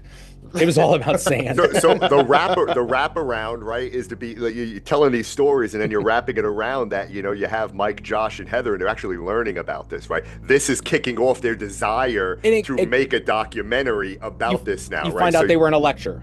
Exactly. You could do something like that. I that. think the 3 of us should make it. I'm down. I'm going to be Mike. Mike. Because I have chest hair that looks like Bolivia. Oh, the sporadic. No, it actually looks like I'm fine. I'll be Heather. I got the boobs. All right. But yeah, that movie. Just talking about it tonight, I'm realizing it is lightning in a bottle in its purest sense. Yeah. Like the timing, the execution, like every aspect of that, the universe came together in that moment. When you're not trying to catch lightning in a bottle is when you're going to do it. Yep. Yeah. And it goes to show that the Haxan guys wanted to make a genuinely scary film. They wanted it to succeed, because I mean, you don't get into filmmaking to go in debt. You obviously go into film to make money, and that's okay. I mean, we go to work every day to make money, not because it's like the most glamorous thing to do. We got bills to pay. We want to make a little bit of scratch, to do our stuff. But you've got to be good at that. I mean, you've got to be really good at that craft. You have to be a hell of a storyteller. And I think that's where it starts, is you have to have a compelling story and a compelling reason to start your movie. And I think once you get that, as long as you stay within that focus of not trying to make the film something it's not. Because if you all of a sudden shift in the middle of your movie, you're going to lose the audience. Because all of a sudden you decide, oh, well, let's go this way. It's not like a novel where you can delete it and start over. Once you get that film in the can, it's in the can, and you can only do so much in post. And, these guys really didn't do much editing other than like paring it down from 22 hours to 82 minutes. Yeah. They tweaked some of the sound and stuff, but I mean, honestly, they didn't polish it. They didn't, go back, oh, I wish we would have gotten this angle or that. They worked with what they got, and they made it successful, because it doesn't take $100 million to make a good movie. It takes maybe $1 million. If you think about it, I mean, you can do it on a lot less. Yeah, an original idea, right? It's just original. You need someone to believe in you that this film is good, and I think we've got those folks out there, but I still think they're a little gun shy, because when you look at the streaming platforms, they're spending money on these movies that I'm like, this doesn't even look good. Now, that's my opinion. What I like on Shudder, someone else might not like, or vice versa. There's more opportunity for folks, but the problem is there's so much out there that you got to weed through a ton of stuff to find that diamond. And if it's already on Tubi, if it's already on Shudder, it's already kind of being disserviced, because it's only servicing this amount of the population. Mm-hmm. Which is, it is nice to think that we are in kind of a renaissance of horror, and I don't even like saying it like that, but the fact that we've got a lot of folks out there making new horror, that we got this new generation, I guess you want to call them, of filmmakers that are taking some swings with horror that we've never seen before. And a lot of people don't like it. I get it. But there's a lot of people that like, samurai strippers from Little Tokyo from 1978 that only 6 people saw, and they say it's a classic. And it's like, hold on a minute. We gotta figure this out, because, just because a movie's old doesn't make it better. There was a lot of shit made in the 70s and 80s that were on those video store shelves. Oh yeah. And I think there's a lot of good stuff out there now, but it's not being presented to us on these platforms that we should be watching. You know, I think if some of these algorithms, these people that write these algorithms, if all of a sudden, you know, 100,000 people watch this movie this weekend, they should be promoting it. Yeah. You know, Tubi should be promoting it on their front page, be like, you know, watched by 5 million people over the last month. It's like, well, 5 million people watch this. Maybe I should watch it, especially the originals. You know, when you get stuff like, you know, Terrifier 3 coming out unrated, I mean, like, my God. Yeah. You know, you never see that shit happen, right? No. Maybe in the 80s, I think Reanimator, maybe Day of the Dead came out unrated back in the 80s, but but not in today. I mean, not with the society we live in. Which is great to see, because it tells you that Hollywood is they're paying attention now. They're understanding that there is an audience. Look at The Substance, right? Yeah. Look at it. I mean, nominated, right? I mean, I love to see that, because horror deserves better. There is an audience. Whenever a horror movie comes out and there's buzz, it fucking does well. That's the thing. I mean, who would have thought years ago that Demi Moore is in this body horror, you know, movie? Fucking Sam Elbows Fire. Yeah, I mean, like, when you think about it, and then when you look at Terrifier, I mean, how that thing took off after it hit Netflix, and then we got Terrifier 2, and then he comes out and he's like, hold my own beer, and he goes and makes Terrifier 3. Yeah. And he's gonna finish it up apparently with Terrifier 4. Now, my daughter is a huge Terrifier fan. Like, Terrifier to her is a comfort movie. And she's I love it. She's constantly got Terrifier on, and it's amazing to see that it sticks with her. She's not really scared of anything. She loves watching horror. She loved The Autopsy of Jane Doe. Oh, great movie. She loved that. She's great movie. She made my wife watch it. She's like, you gotta watch this, Mom. It's a great movie. And like, first time I showed her The Thing last year or the year before, I was watching her watch it. So she's sitting there like this, and then she kept trying to guess who was a thing the whole time. And I'm like, it just goes to show that you don't have to go above and beyond. You don't have to recreate the wheel. You just have to be good at telling a good story, and obviously horror is very visual. Yeah. So you've got to really think about it, because I think the two hardest things for a filmmaker to do are to make people laugh and to make people scared. If you can do both, you're pretty successful. And if you can make a lot of people have those two emotions, then you've got it going on. But it's hard in this day and age to get people excited about a film, because I think the hyperbole is either greatest thing ever, the worst thing ever. You know, people don't have a temperament for the in-between. And I actually just had a conversation with a buddy of mine a couple weeks ago. We text each other like every day. We're obviously big physical media guys, so we've been texting all day today, waiting for 28 days later on 4K to drop in the US for pre-order. Seems like England's getting the pre-orders first, and I'm like, where the fuck's it coming? You are a big physical media guy? Dude, I'm a huge physical media guy. Me too. I love owning Blu-rays. I pre-order shit all the time, and I'm constantly checking my tracking and whatnot. It's horrible, but I love it. Yeah. But we were talking, and he goes, "Did you like this movie?" I said, "Yeah, it was alright." He goes, "Man," he goes, "like what? You like always say that?" I'm like, "Well, if I didn't love it, I didn't hate it. You know, it was like sometimes I was like, yeah, I was entertained. You know, am I going to watch it again next week? Probably not. But I'm like, I don't have to show you on the doll where the movie touched me, because you know, I don't take offense to not liking a movie, or if the movie isn't what I build it up to be in my head, because that's my own fault. You know, if I think, you know, if I buy into the hype that it's going to be the scariest thing ever, and I'm already predisposed to be someone who doesn't care for that, there's nothing in this world that's going to make me like that movie, or anybody in general. Longlegs. Love Longlegs. I love Longlegs, but I loved it the second time I watched it, because they hyped it up so much. Like, the marketing was pretty good, right? But then they hyped it up to where this was the scariest thing you're ever gonna. So I'm going in thinking I'm gonna have my fucking brains blown out here. That this is gonna be the scariest thing, like Exorcist times 10. And again, to your point, right? You go in there with these high expectations, and it's like, I watched it a second time, fucking love it.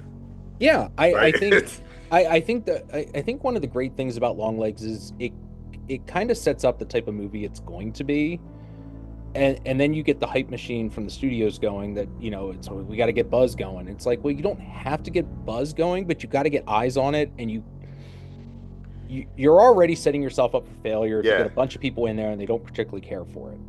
So, you know, when a movie like Longlegs, like, I love the look of Longlegs.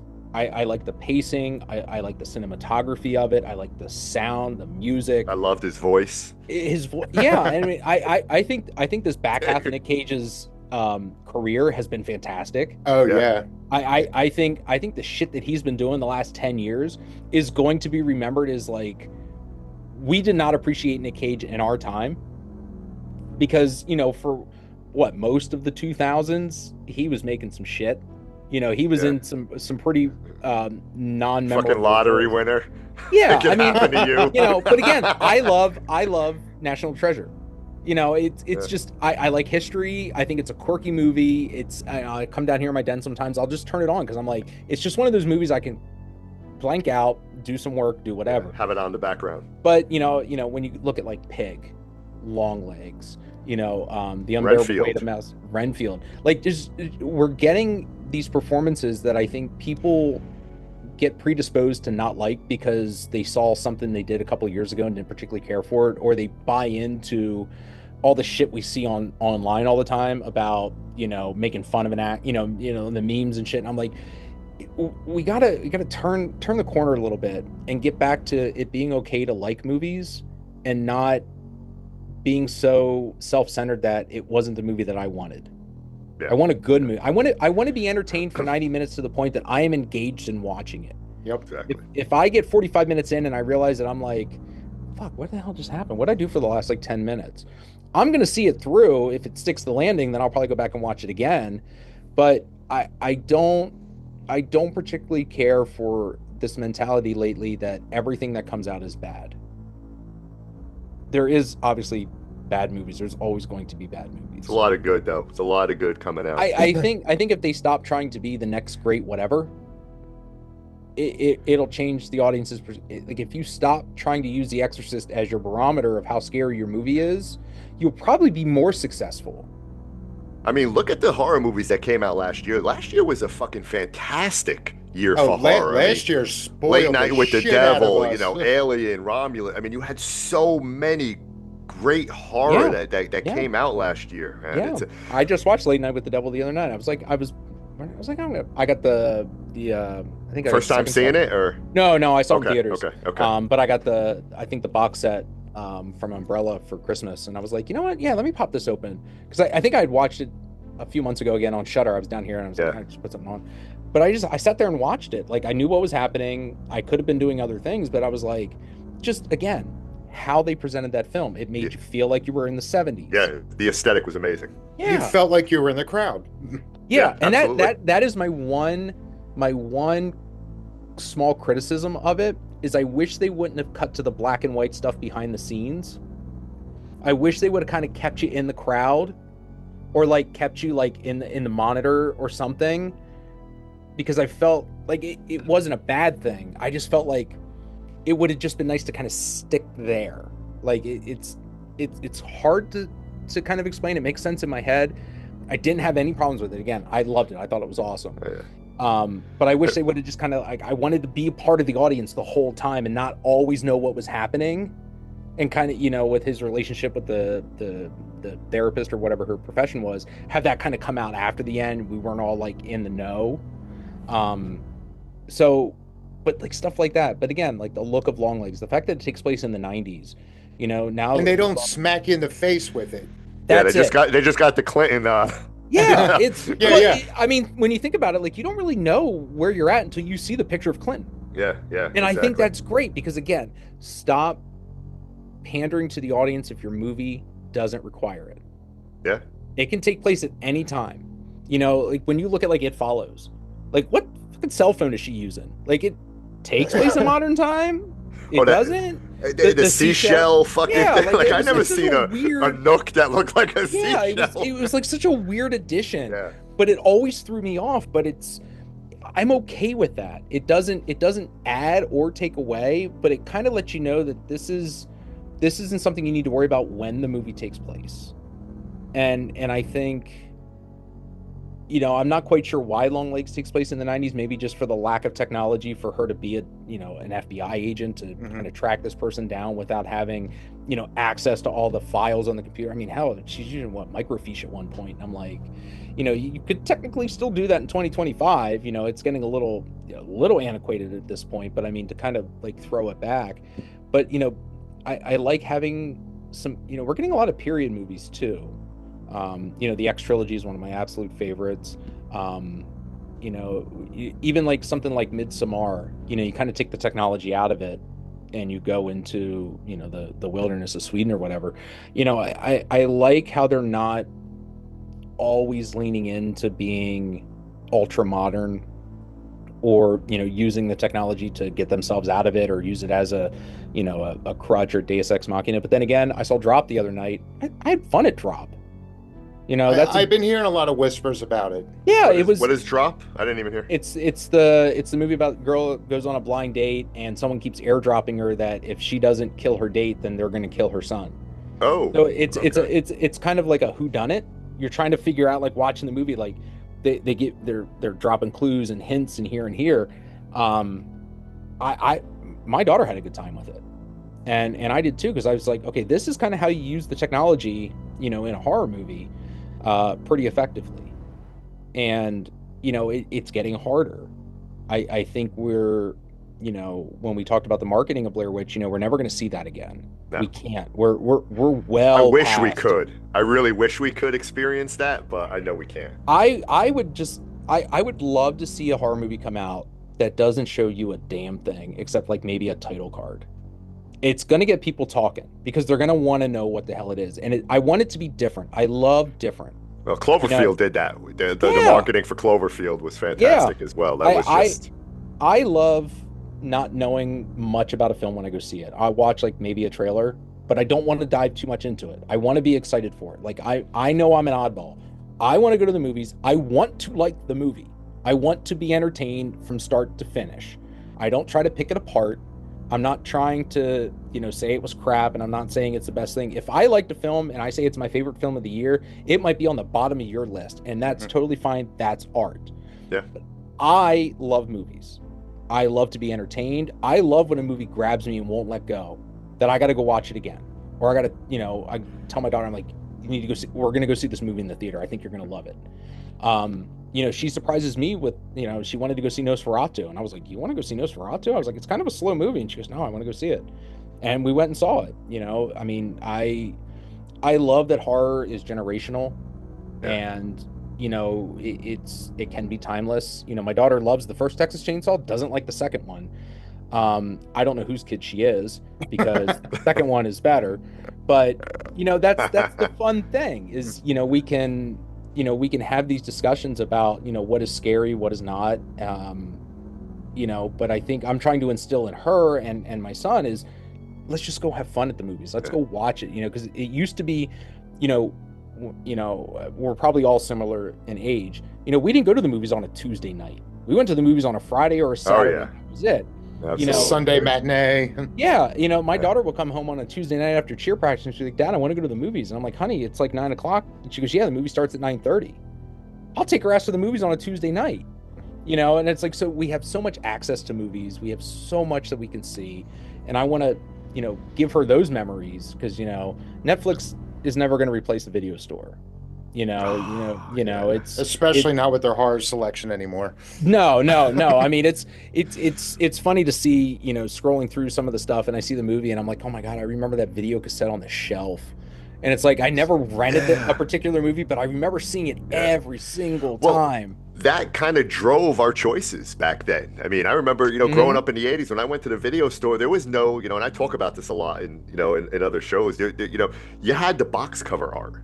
And that's what you had, and that's what drew you to it. Unless you were subscribed to Fangoria or you saw some TV spots, you were clueless about what this movie was. But then you had to find it because your video store may not have carried it. Exactly, and the VHS tapes were fucking $90 back then. And if you didn't have HBO or Showtime or the Movie Channel, you were shit out of luck for years until you found it. My dad bought us a fucking Betamax. Hey, I had Prism. I loved Prism. I didn't know if anyone would know Prism, but yes, I grew up on Prism. My first VCR my dad bought was a fucking Betamax. My grandmother had Betamax. I used to watch the Warriors on Betamax. Oh, Warriors, great. I went to the video store, man, and I literally had 3 movies to fucking choose from. I'm like, Dad, you gotta get a VHS because I can't rent any of these here. Yeah, my choices is right here. I had a VCR in my room as a kid. I think there was at one point, I think my dad was like super into like the new technology because we had a cable box, we had a VCR in the living room, but then I had a TV in my room, but then I also had a VCR probably from the age of like 6 or 7. So my dad would like tape a ton of shit. Shit that I shouldn't have been watching. But, you know, I had a whole litany of movies in my library that were taped off the movie channels. Yeah. And, you know, there was just something about that, you know, you watch the same movies over and over again because your options were limited. And I think that's part of why we hold certain movies in high regard is because, you know, we didn't have the ability to go rent a movie every week. Because, I mean, at that point, you know, $5-6 sometimes for your parents was a lot of money. And it was a special occasion to go rent a movie and get a pizza. And you rented that movie on Friday, you had to take it back Sunday. You watched it 2-3 times over and over and over again. Yeah. You taped off a TV. You taped off. I did. I used to have cabinets of taped movies off a TV. And you fit three movies on one VHS tape, which was great. I taped an SLP, man. I didn't care. I was an SLP kid. My buddy allegedly had 2 VCRs, and allegedly. So did my uncle. What? It's like, oh, this is a great movie. All right, I want to own this soon. Here's a VHS tape. Take care of me. Put a little piece of tape over the thing. So exactly. You know, and no, I had 2 VCRs. I ran 2 decks in my house to either make copies of my movies for friends, or I would. I was a big kid of the Monday Night Wars, so I would tape Raw and Nitro, and then I would make highlight tapes. So I would run the tapes. You know, during the week and make my little, you know, 6-hour compilation of Nitro or Raw or whatever. But, you know, that kind of stuff is an art. So you're editing. You're doing it. I was pausing and playing. That wasn't editing. No, but there was an art form to pausing certain things. When you were taping off TV, if you were good with the pause button and as soon as it came back, you hit pause, that blip was very, very quick. Yeah. Well, remember taping music off the radio, man. You got to fucking hit record on your cassette player. Well, it didn't matter. The fucking DJ started talking over the last 15 seconds anyway. Yeah. You know, it always ruined the last, you know, couple of measures because the DJ started to be like, and that was so and so, and you're like, stop talking. Hey, going back to Nick Cage, 8mm. I haven't seen 8mm in a long time. 8mm was a great. That's the Snuff movie, right? Where he was looking for the people that created the Snuff movie. Yeah. That was a good Nick Cage vehicle. One I need to go revisit. I think a buddy of mine was actually just talking about that the other day. Love that movie. It offhand, and I'm like, yeah, that's one I need to revisit. Yeah. I think that one kind of gets lost because that was what 98, 97, 98. Yeah. Like so 90s. It was Con Air, The Rock, and he was kind of hitting it pretty big, and then The Wicker Man.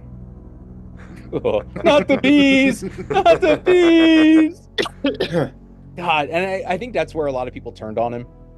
You know, I was going to say, I think that was his villain origin story. Because it feels like from that moment on is when he just stopped giving a shit and just took roles that he liked. Well, and that seemed to be when he got more respect again. Well, and he started taking them too because I heard he was broke. I read something somewhere he was in need of cash. Yeah, I was going to say, didn't the family write him off or something? Something happened, and he started taking every role that was offered to him, and then he started like releasing bangers because he was like, he's got range. You know, he's not playing Nick Cage. Yeah. You know, there are still variants of Nick Cage. You know, there's the gruffy old man, the Valley Girl. Yeah, he's not playing the over the top like Gone in 60 Seconds Nick Cage. He's not trying to do the Rock Nick Cage.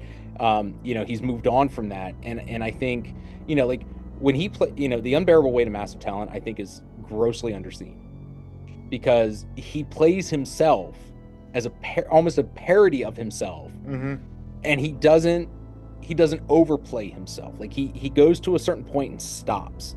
And I think, you know, 15 years ago, Nick Cage would have gone 10 more steps. But I think like when you have actors that do that, you know, are never ones to disappear into roles, that all of a sudden now they are starting to because they've kind of dialed it back because they know they can't do this anymore. To me, I start watching them differently. And I think that's why, like, oh, Nick Cage is in this movie. I don't want to turn it on because I want to see what he's got now. Because he's taken, you know, Mandy. I mean, yeah. I was going to say you get him in Mandy.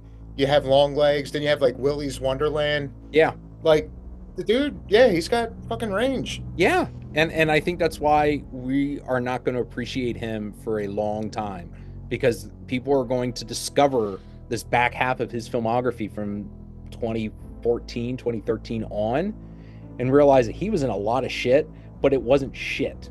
There's some bangers in there that I think people are going to discover in another 10 or 15 years and go, man, I wish I would have watched this a decade ago. I really do. And I love that actors can do that. And I love that about movies too, is you can put a movie on the shelf and like come back to it after 10 years and be like, you know what? I haven't watched this in forever. Mm-hmm. And then, I watched, what the fuck did I watch? Road Trip.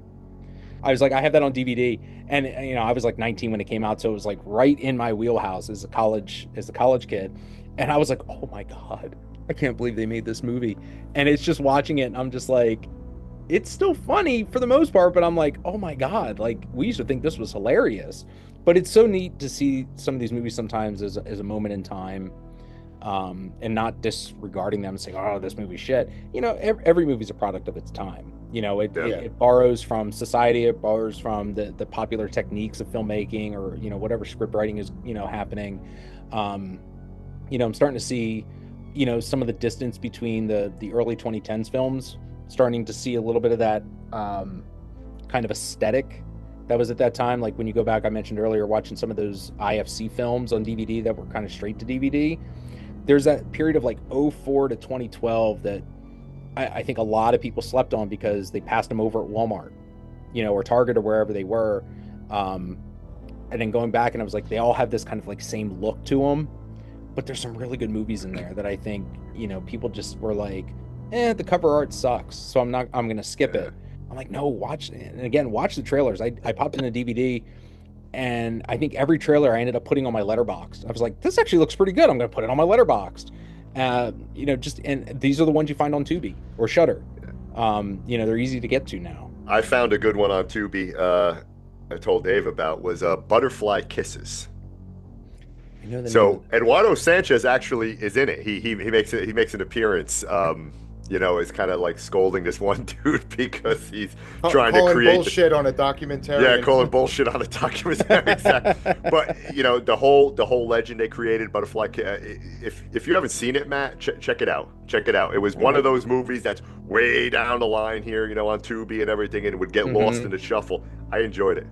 I'm gonna add it to my Letterboxd now, because if I don't, I'm gonna forget, and then I'll come back in 3 weeks and go, why the hell did I add Butterfly Kisses to my my list? So Matt, getting back to your book real quick, how long did it take you to write one, and did you have access to like Heather, Mike, and Josh as well during this? Yeah, it took me about 4 years. I got a 9 to 5. I do conventions. I got 2 kids, so time is limited in terms of writing. I interviewed 40 some people, so it was getting access to their schedule. Some people were one-off. I think everyone in Haxon I interviewed no less than 5 times each, because there was so much to go over. I did marathon sessions with them, 1.5 to 2-hour interviews, phone calls. I had access to Heather, Mike, and Josh. Heather is the only person that did not want to be interviewed for the book. Totally respect her wishes. I wish she would have. But yeah, I talked to Mike and Josh a lot. I talked to Patty DeCou's daughter, Jennifer DeCou. I talked to John Hegman, who is now the head of Orion Studios. He was an artisan at the time. I'm trying to think of who else. John Pearson, Split Screen. I talked to one of their college professors. Tracking people down was fun. My greatest joy in writing the book is not just writing it, but the mom and daughter in the film is obviously a very fan favorite scene, and I wanted to find them because they weren't scripted. I saw their picture that you had in the book there too, which is pretty cool. And if you went on IMDb, the mom was listed under a name, so I started searching that name. I was like, I can't find this person, and I spent months. Probably most of 2016, I would go at least 1 day a week trying to find this person. I was doing like obituary searches. I was looking up. I couldn't find him. And I got a text from Sanchez one day, and he goes, "Hey, are you still looking for the mom and the little girl?" I go, "Yeah, why?" He goes, "'Cause I just ran into someone that knows them." And I immediately said, "Did you get a fucking name?" Because I was like, I didn't want him. He goes, yeah. And he says, oh, her name's Susie Gooch. So I went on Facebook, and Susie's profile picture, she looks just like her. She had glasses on at the time, and I said, oh my God. So I immediately messaged her and tagged Sanchez in the message. And I said, hey, I'm writing a book about the Blair Witch Project. I was told by the director, Ed Sanchez, who is on this thread, that you were the mom in the movie. Could you please confirm? And she goes, oh, hi, Matt. How are you? Yeah, that was me and my little baby girl, Ingrid. And da, da, da. I had lunch with them in the next week. And I would have felt the book wouldn't have been complete had I not been able to find them, because they didn't meet anybody else except Heather, Mike, and Josh that day. They didn't meet Sanchez until they came to the Blair Witch Experience. So and they live 30 minutes from each other.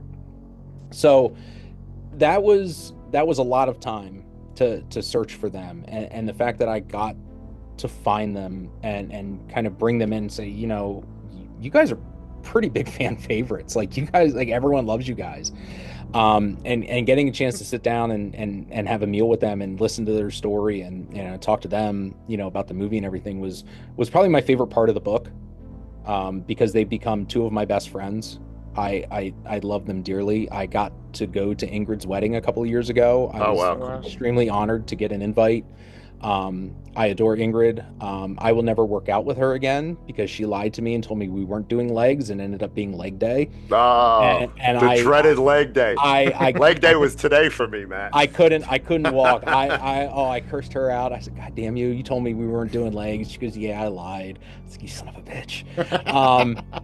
But, you know, I love them. They love being part of the fandom. I mean, everybody in the Blair Witch does. I mean, Swanson, the fisherman, is one of the best people in the world. He makes little tchotchkes for all the attendees of the Blair Witch Experience. Every year, he's like, what are we? He does woodworking on the side. So he actually made these for the fans last year. He actually made, these are all done by hand. That's awesome. And then I need one of those. Yeah. So he and I went and saw Heather, Mike, and Josh in New Jersey back in February, and we're already talking about what to give people this year for the experience. Yeah. So it's just been, everybody involved with the film are the greatest people. Yeah. They love being known for the Blair Witch, and I do ask them, I was like, do you ever get tired of talking about this? And they're like, absolutely not. And I always wanted to make a point. I was like, well, when the book is done, I still want to talk to you. I'm not going to be like calling you all the time asking you Blair Witch stuff, because you guys are awesome. And, you know, they love that the film is still living on, and they love talking about it. I don't think they ever turn down a chance to go to a screening if they can, or doing an interview. I think that is one of the best things. I think that really endears people, is that they are still on the forefront of talking about the movie and doing stuff in relation to it. You know, Sanchez every year comes out to the experience. Susie and Ingrid come out. Other cast and crew have come out over the years to meet the fans. They just love getting a chance to get in front of them, and to them, it's not about, you know, how much money they can make, because, you know, when they come out, people are bringing like tons of stuff for Sanchez to sign, or Susie and Ingrid, and they happily will take 45 minutes to sign everything for everybody. They don't care. We were at the convention, New Jersey HorrorCon as well. So, and I went there specifically to meet Heather, Mike, and Josh. So get a chance to chat with them and meet them out there. I saw Ed. I got pictures with Ed as well. You know, so it was cool. It was cool, and they were a delight. They were amazing individuals. And and I told them too. You know, I said, you know, I'm really happy that you guys are doing these conventions, because the movie that you made, right, is like if you're a horror fan, you know that movie. People love that movie. I mean, it's a lasting impact. I said it. I love that the horror community is now embracing you guys. I love that you're seeing how special you guys were in the movie that you made, how special it was. So it was cool to see them out there. Whenever they're out there again, I'm definitely going to go back out and get a chance to meet them again. And that's why I just went out to hang out with them. I mean, I'd seen them in March the previous year at Horror Hound, and, you know, I talked to Mike pretty regularly. Every once in a while, I'll nudge Heather or Josh just to say hi, or if something comes up, I'll reach out to them. But, you know, they're wonderful people. Mike has been such a great friend for the past almost 15 years now. When I first met him years ago, just great people. And I think that knowing how awesome they are made me love the movie more, because I always wondered if I was going to get burned out and tired of it. And those guys actually like continue to like fuel the fire. which is why I have zero problems ever talking about the movie, even though I've probably told these stories on dozens of podcasts or articles or whatever. They're still fun to share because it's so fun to watch people as I tell these stories about this movie. And again, it's not my story. It's not about me. It's just I get a chance to be a mouthpiece for them. I'm very honored for that. It's just to watch people in amazement, like as we pull back the curtain a little bit, it doesn't take away the mystique, and they go back and watch it again, and they're watching it a little differently. They're like, okay, I know the cast and crew are out there, but it's just like just watching it just differently. It's not like they have to be watching the background for anything. It's just they just kind of get a better appreciation for it, which is why, like, when I get to do the experience and I say, all right, now remember, when you go home and watch this, where this scene is, the road's only 40 feet that way. Yeah, that's awesome. just how good they were at making this film. Well, listen, for all of our listeners, if you want in-depth Blair Witch, right here, buy this book. I'm telling you, I've learned so much reading that book, Matt. Just like I was just amazed at how they started, in college at UCF, and just kind of, build those relationships and kept going to try to get this movie out there, and just how it was made, and then the cultural phenomenon, the impact. It's all here. It's all here. So definitely grab this book if you're a Blair Witch fan, like we are. I appreciate it. I worried Absolutely. that no one was going to read it. I got in my own head for a while as I was writing it. I was like, man, this is super niche. Like, this is, who's going to want to hear about this? And, of course, like my family and a couple of friends will buy it and whatnot, but it's just so weird to think that, every once in a while, someone gets a copy of it and throws it up on the Blair Witch group, or I go on Instagram and someone's got it and I'm like, oh my God, people are like reading this. I was, again, it's because I'm just some fan. That's how I see myself. I'm just some guy that just got lucky enough to be, in the right place at the right time. But I remember meeting Josh Mallerman, who wrote Bird Box, and I introduced myself and I said, hey, I heard you really liked my book, 8 Days in the Woods. And he was like so excited, like he loved it. And I was like this dude's writing great books and, making movies about them. And, Richard Chizmar, who's good friends with Stephen King, like read it and put it as one of his top 3 books of 2021.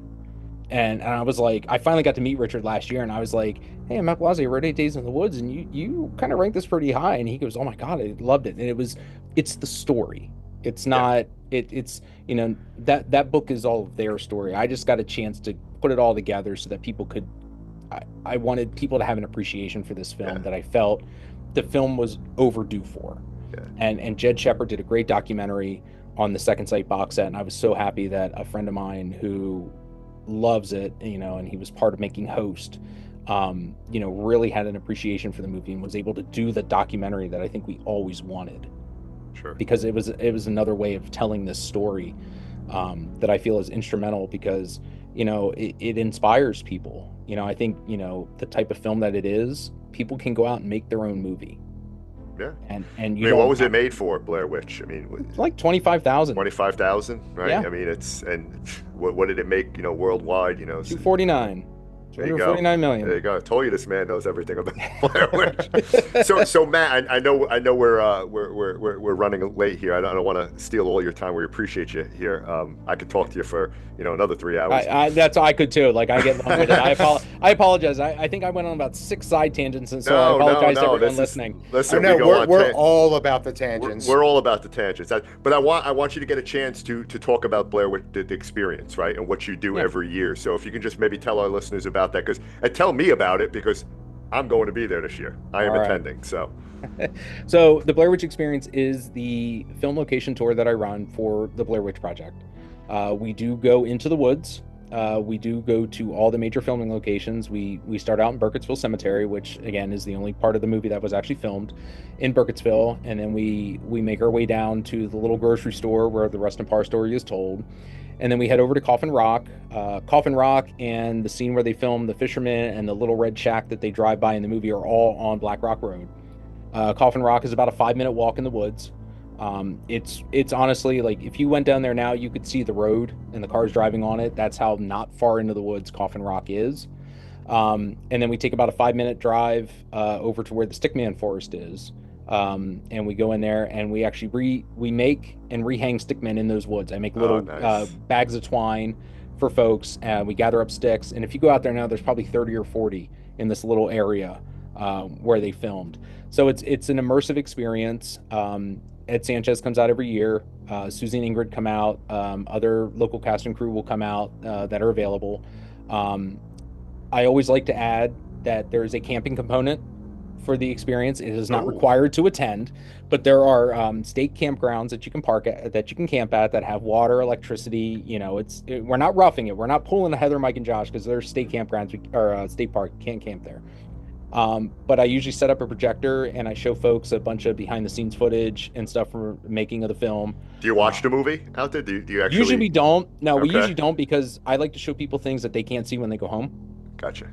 So I get a chance to make campfire, and I get the projector going. We play 5-6 hours worth of behind the scenes footage, and then the next day we head over to where the Rustin Parr house was, because compared to where they filmed 99% of the movie, the last scene actually takes place in another state park about a 40-minute drive away, up in Patapsco State Park. Now the house is no longer there; it fell down in 2006. But you can go out, you just kick the dirt around a little bit, and you can just get pieces of the house and stuff are there. Oh, nice. Okay. So I take people out there, and then we kind of go home for the weekend. But I put everyone on a bus. I kind of give the kind of same information that I've been given here. We go a little bit more in depth with some of the scenes and whatnot. But showing everybody where everything was filmed, I think is something awesome. Got a great friend that's a park ranger at Seneca Creek, is a big fan of the Blair Witch, big friend of the group. Always enjoys having us. The gas station, she's a big fan. When I started it was me and 3 people that I had never met the first year. It grew exponentially for 4 years. And then I had to start getting a bus. So for the first 5 years, I didn't charge, because you just drove around with each other. So I try to keep it as an economical experience as possible, because it's not about the money for me, it's about the experience. I usually get a new t-shirt and hoodie design done every year for folks.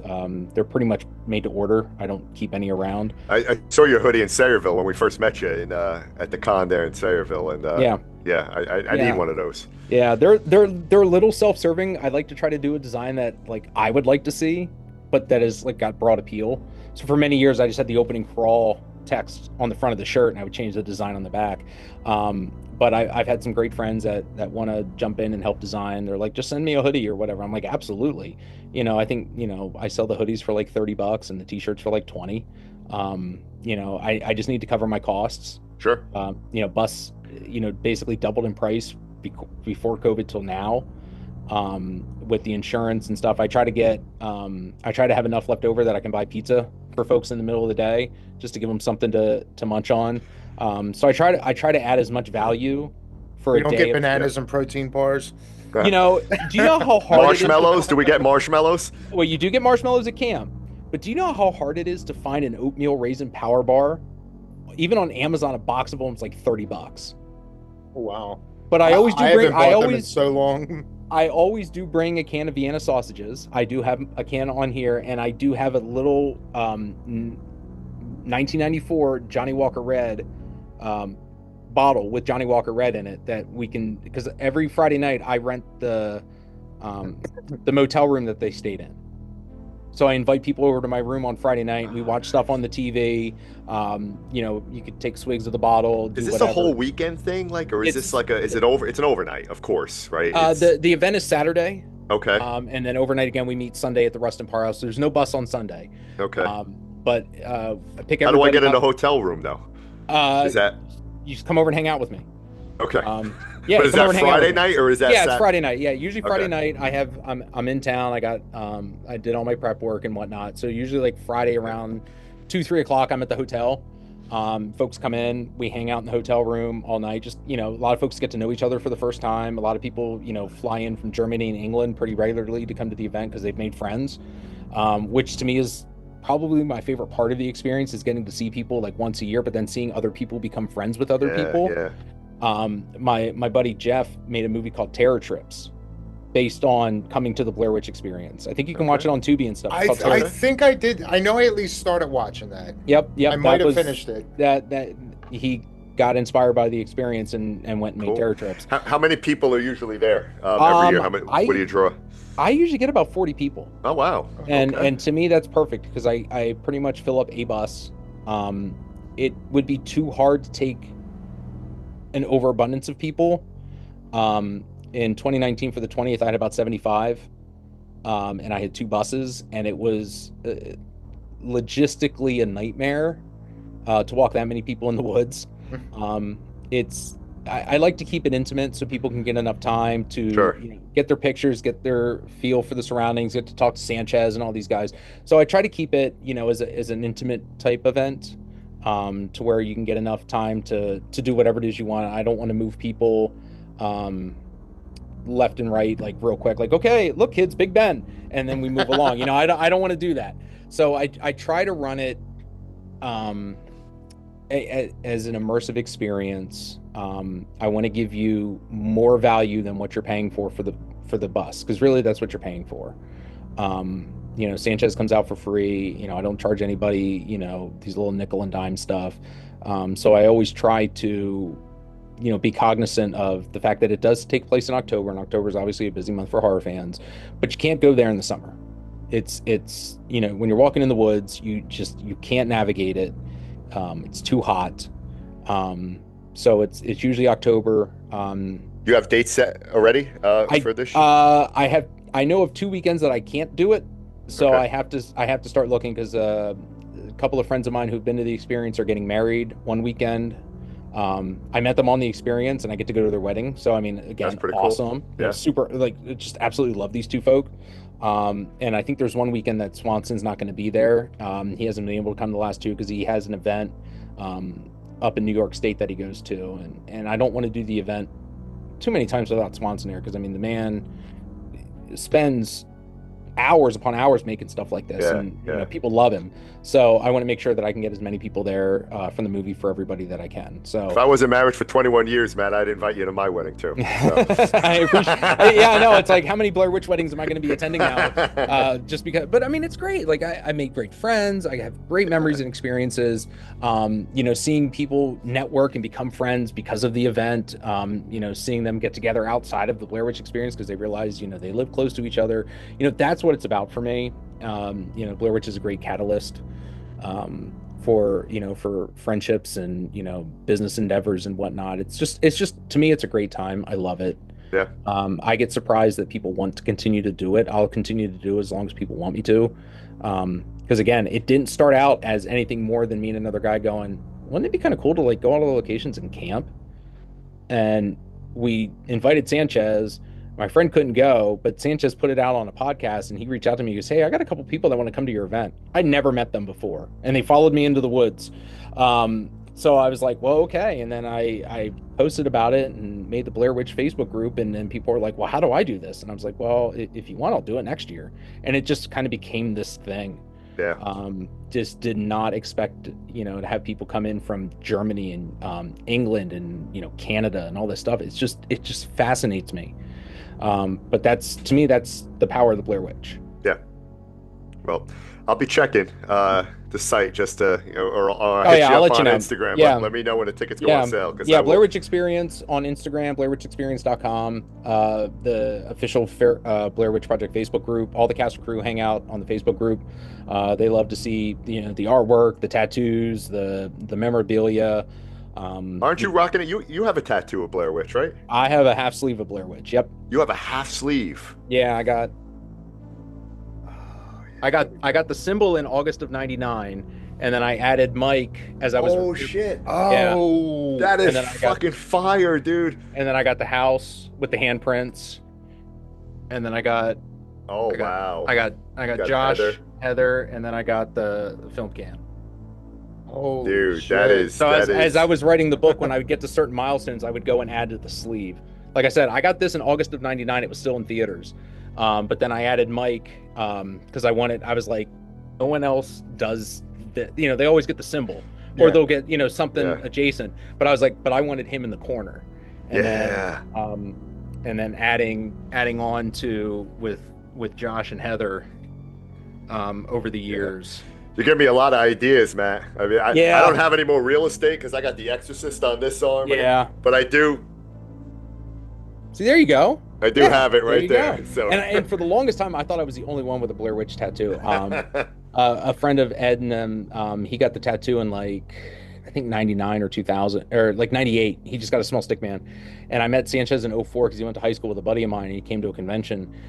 He was just there and I was like, oh my God, Ed Sanchez. And he goes, oh dude, you got like the second Blair Witch tattoo. Like he's like the only other one I've ever seen. And I was like, for the longest time, but now it's like seeing people like post them in the group or on Instagram is, it's amazing.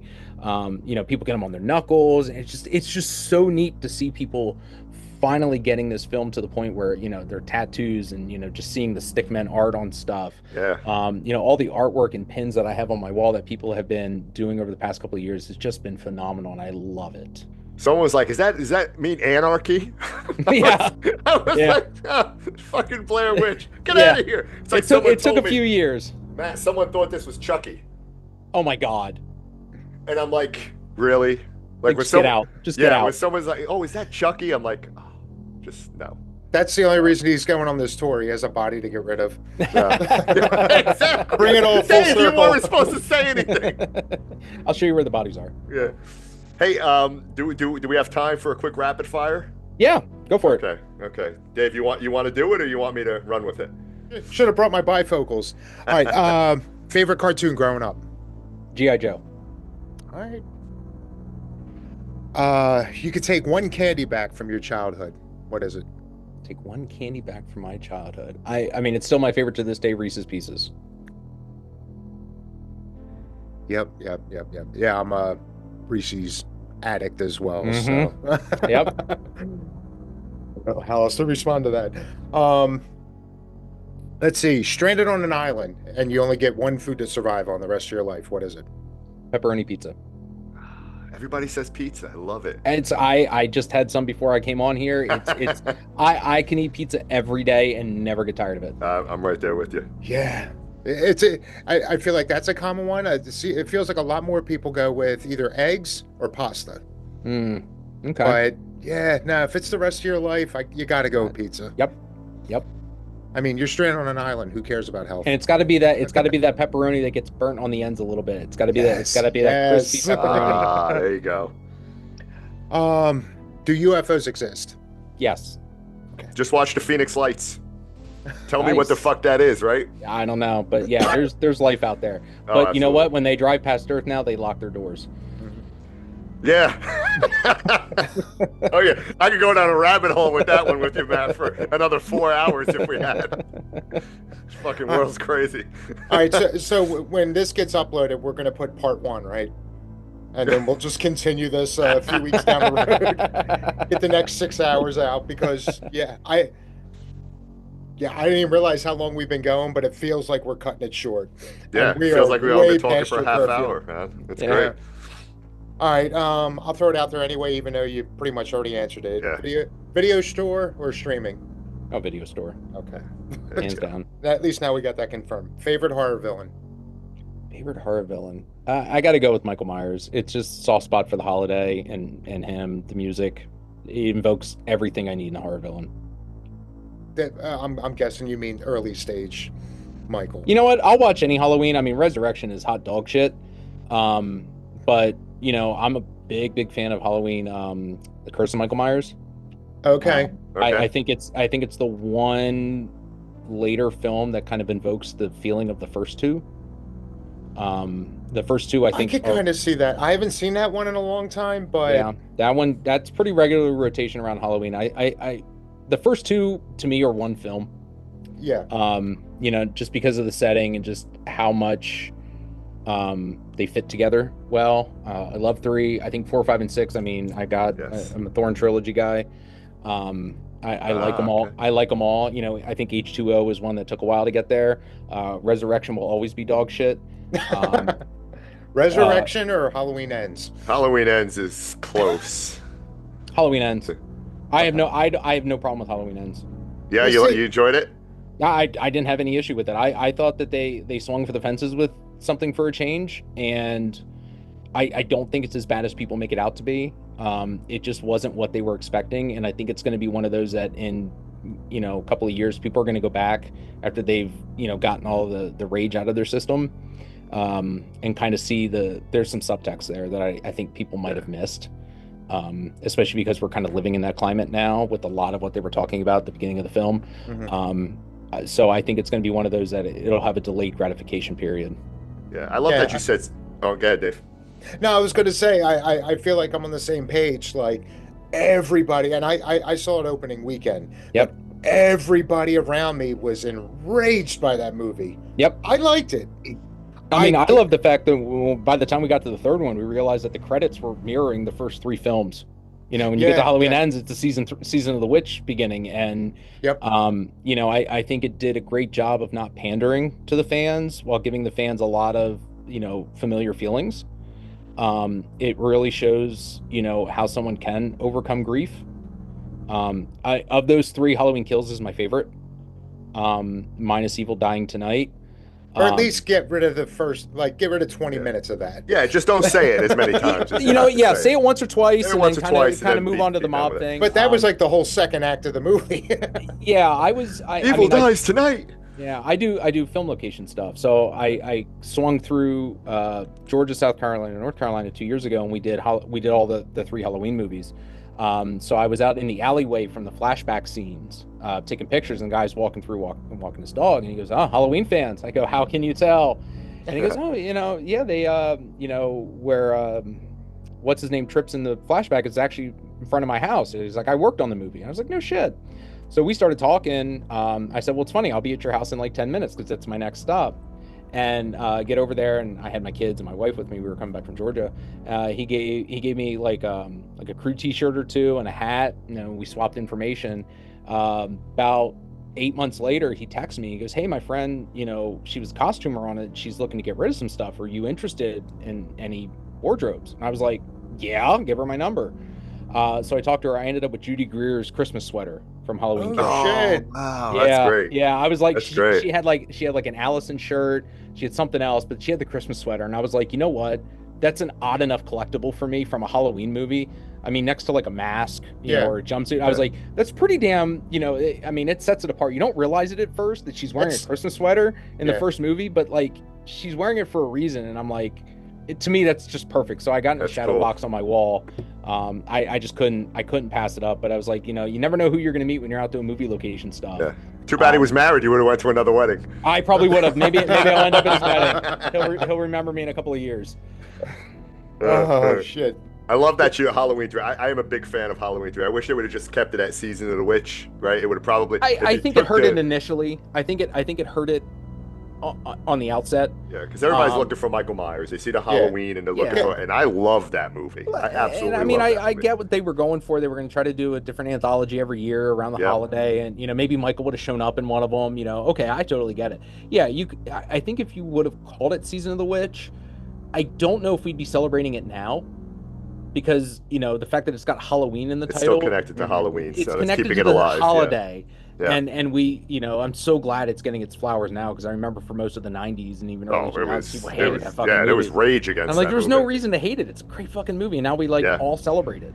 I mean, think about it. You're going to kill every kid.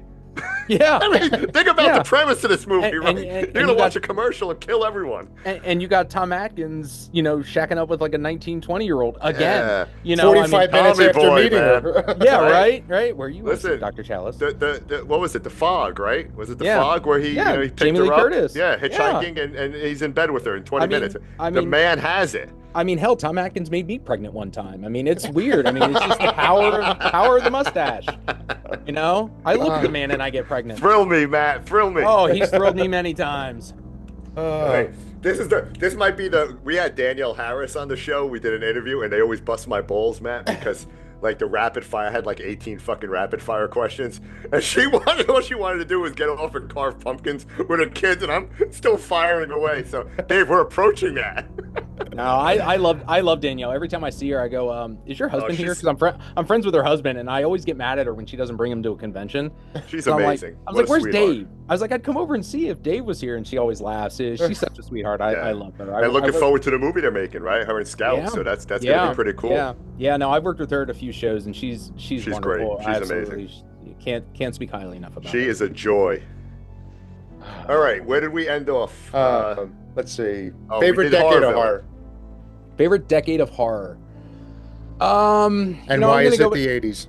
You know what? I was gonna go with the 70s.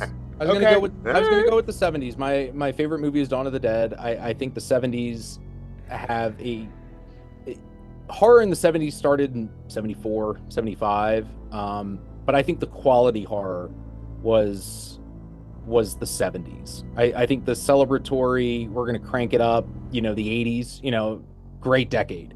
But I think the 70s is where like horror kind of cemented itself as a powerhouse for the theaters and stuff. So I'll go 70s. Yeah, there was powerful movies in the 70s. The 80s was just batshit insane, practical effects. They threw everything at the wall. Every holiday scenario, weekday got its own fucking horror villain or whatever. Again, love them. Great popcorn flicks. Not expecting much. But I think horror in the 70s was taken a little bit more seriously for the most overwhelming majority of the 70s horror is a little bit more serious, and I think that's where we got the 80s from. It's funny you talk about that because I do a spin-off show under our What an Excellent Day for a Podcast umbrella. It's called Horror's Hidden Gems, uncovering the 80s, and I talk about movies that were mainstream, right? You had to dig a little bit to and I was in the last one I just recorded was in the slasher genre, and I was like, every fucking holiday or event had a slasher assigned to it, man. You just rattle them off. There was 10 of them a year. I'm waiting for Arbor Day to be a horror film, about a killer tree or some shit like that.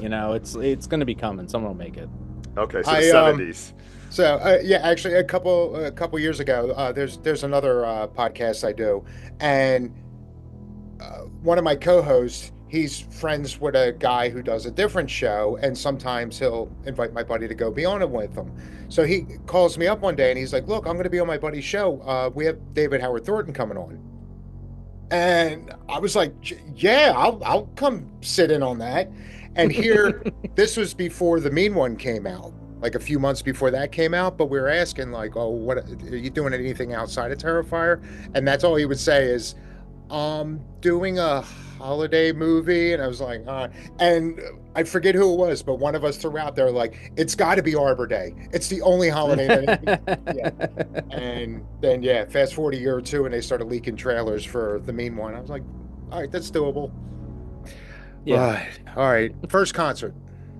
Hank Williams Jr., Patty Loveless, and Doug Stone. I'm a country boy, so I saw him when I was like 11 or 12. Okay.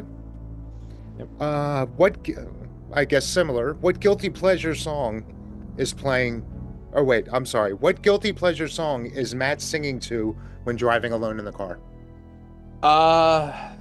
Let's see. Careless Whisper, Wham. I'm a Swiftie. I'll sing Taylor Swift, but it's either what's the name of the song from Mannequin? Starship. Nothing's gonna stop us. Nothing's gonna stop us now. Yeah, great, man. I love it. I'm a big 80s. I love 80s. Serious 80s on 8 is always on. I love it. Or Hair Nation. If you can eliminate one trope from the horror genre, what is it? One trope from the horror genre.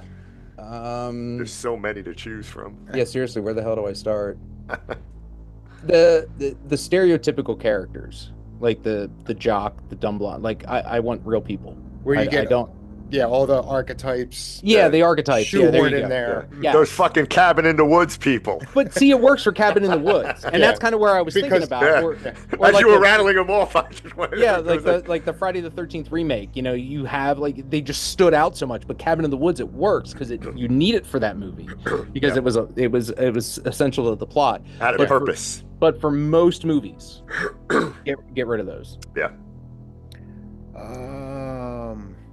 If you could learn a superpower, what would it be, and what would you use it for? I would love to fly. I'm a big Superman fan. Okay. I would just do it to just see the world from a different perspective, not just to travel, but just to see the world from above, and just look down at, you know, what we can't see because we can't fly and just sit there. So flying is always something I'd wanted to do. And building a rocket could get expensive. Yeah. And then you can see the shadows of Josh, Heather, and Mike walking in the woods, right? Yeah, I could actually, you know, see them and be like, "Oh, I'll pick you guys up." I found them. I don't need a fucking drone. What's scarier to stumble upon, the stickmen or a pile of rocks? The stickmen. Yeah. Because they mean something. You know, that's deliberate. Yeah, I didn't actually think of it that way, but yeah, rocks can pile up naturally. Rocks, someone could have just dumped it there, but you make a stickman and you hang it, that means something.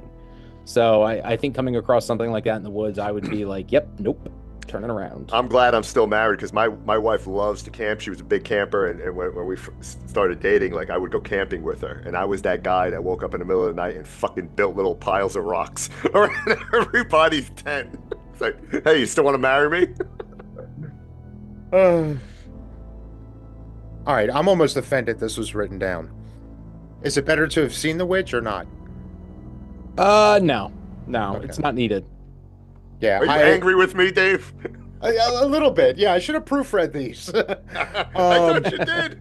Because I remember walking out of the theater the first time, it was just like, because there was just that anxiety for the whole movie. It was just like, this is going to be such a payoff to see whatever this thing is. Mm-hmm. And then I walked out like, all right, I just terrorized the shit out of myself, and you didn't see anything. Yeah, and that's what made it work. Absolutely. Yeah. Absolutely. You didn't. The movie didn't call for it. So I think they had shown her, it would have been a cop out, and it wouldn't have been as effective.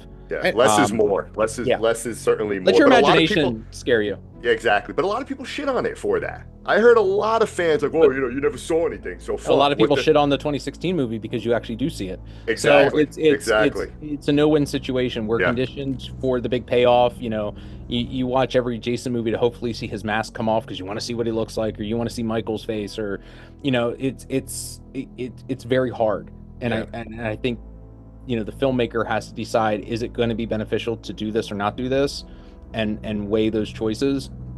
Because if you don't show it and you've been leading up to it, then you're going to disappoint them. Or if you show them all of a sudden, now there's this, you know, entity or whatever, and you've never kind of led on that there is something, it's not going to have that punch that you want. So let your imagination run wild, especially if you've been doing that the whole movie. Yeah. Yeah, you know? Agreed. Yep. Yeah, you're piecing together the whole time as to what this thing's going to look like. Yep. And in a sense, like, the witch is just a catalyst to kick this off.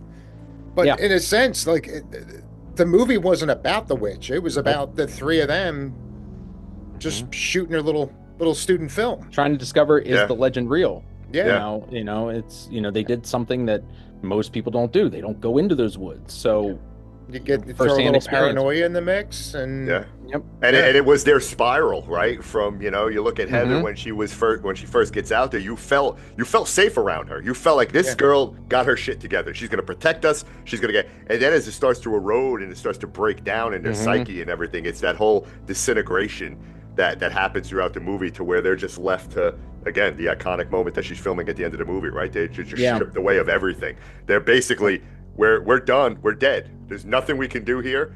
Accept it. Embrace it. Yeah. Yep. What's your favorite scene in the movie?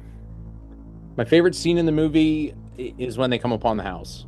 It comes out of nowhere. I mean, next to seeing the stickman, the house is my favorite part, because all of a sudden, you know, something is happening. Like there's an end in sight, and it just shows up.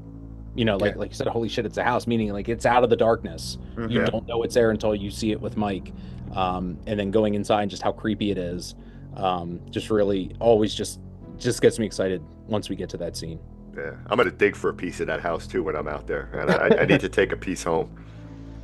Do it. And I heard I was just recently re-listening to, from the New Jersey Con, the panel they did, and I think Mike said, his instructions for that day was, like, this is the final stretch. You're going to hear yelling, follow the sound, and said, I think he said it said something about like you're going to go up and then just keep going down. Yep. And then so when it got to the point where he just assumed he was going over a hill, and as soon as that house showed up, it was like, what the fuck? Yep. Yeah, because they were told to not leave their camp once they got there. They didn't want them roaming around filming. They said, just go to camp. You'll know when it's time. And Dave, that's what I love about the book, because Matt includes those note cards. Okay. You get to see kind of what they, the little scripts, the little notes that they were given, right? That this is for today. This is where your head is at, right? Now go. And everything else is improvised. It's great filmmaking. Yeah. You're gonna make me have to read words again, aren't you? I'm gonna let you borrow it, my friend. Words are hard. Read it. Yeah. I don't want to read words. I am the slowest reader like ever. Is it out on audio? No, I talked to a buddy last year about doing to do that for you. I need to. I have had people ask me for an audiobook of it, and I was like, maybe I'd do a dramatic reenactment. But that's the thing too, with all the visuals that you're telling me about it, like. Yeah, no, I need to own the book. Pictures and the visuals are that's the fun part about the book as well. I want to get the book, but does it have a lot of pictures? It's a pop-up book. Oh look. Oh, it's the fisherman. They popped up. Get a little fishing reel and you can a hook flies out. I'll do a kid's version of it. There we go. All right, that's Mary Brown. She has horse fur. There's horse fur everywhere. Everything beyond hop on pop, and I'm just but okay, last one. So every time you take people out camping, are you fucking with them at any point? Believe it or not, no. Okay. I do tell people it is not that type of event. I don't want people to be turned off. No. I did have someone one year leave a rock pile outside my tent, which was fun. But no, I don't really mess with people. Because sometimes there are people that are a little nervous about being in the woods. And I'm like, guys, it's the middle of the day and you're with like 40 people. Like, they don't make horror movies like this. So I guarantee you it's going to be fun. But I can't do it, even though it's. And I'm guessing there's some legal reasons, like. Well, I don't want someone to take off in the woods. I don't want someone to like take off into the woods and fall. But I've always thought about, well, could I do this? Could I do that? Trying to mess with them, but I want it to be something that people aren't going to get like nervous about. I don't want to try to think of like going bigger every year because everyone's going to know what the scare is, or whatnot. Yeah. So I promise I won't come out of the tent and rustle with the tent.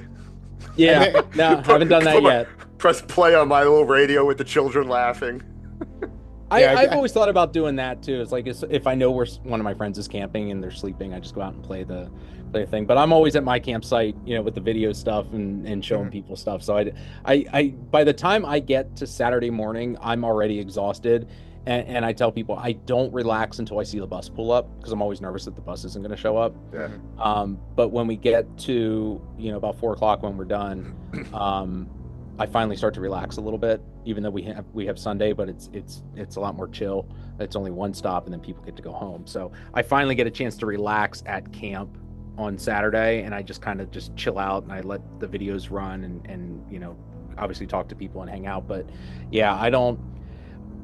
All the prep, I do the same. Like the planning is pretty much the same every year, but I get nervous because I'm like, I want people to enjoy it. So I try to, be present for everyone and make sure they're having a good time. And, I sleep good that Saturday night in the tent. I crawl in that sleeping bag and I'm out until about 7 a.m, man. I am done. But then I wake up refreshed, ready to go the next day. So if I tried to add that, I don't know, I'd probably end up missing something else and forget like my tent or something at home because, I was trying to worry about, messing with someone.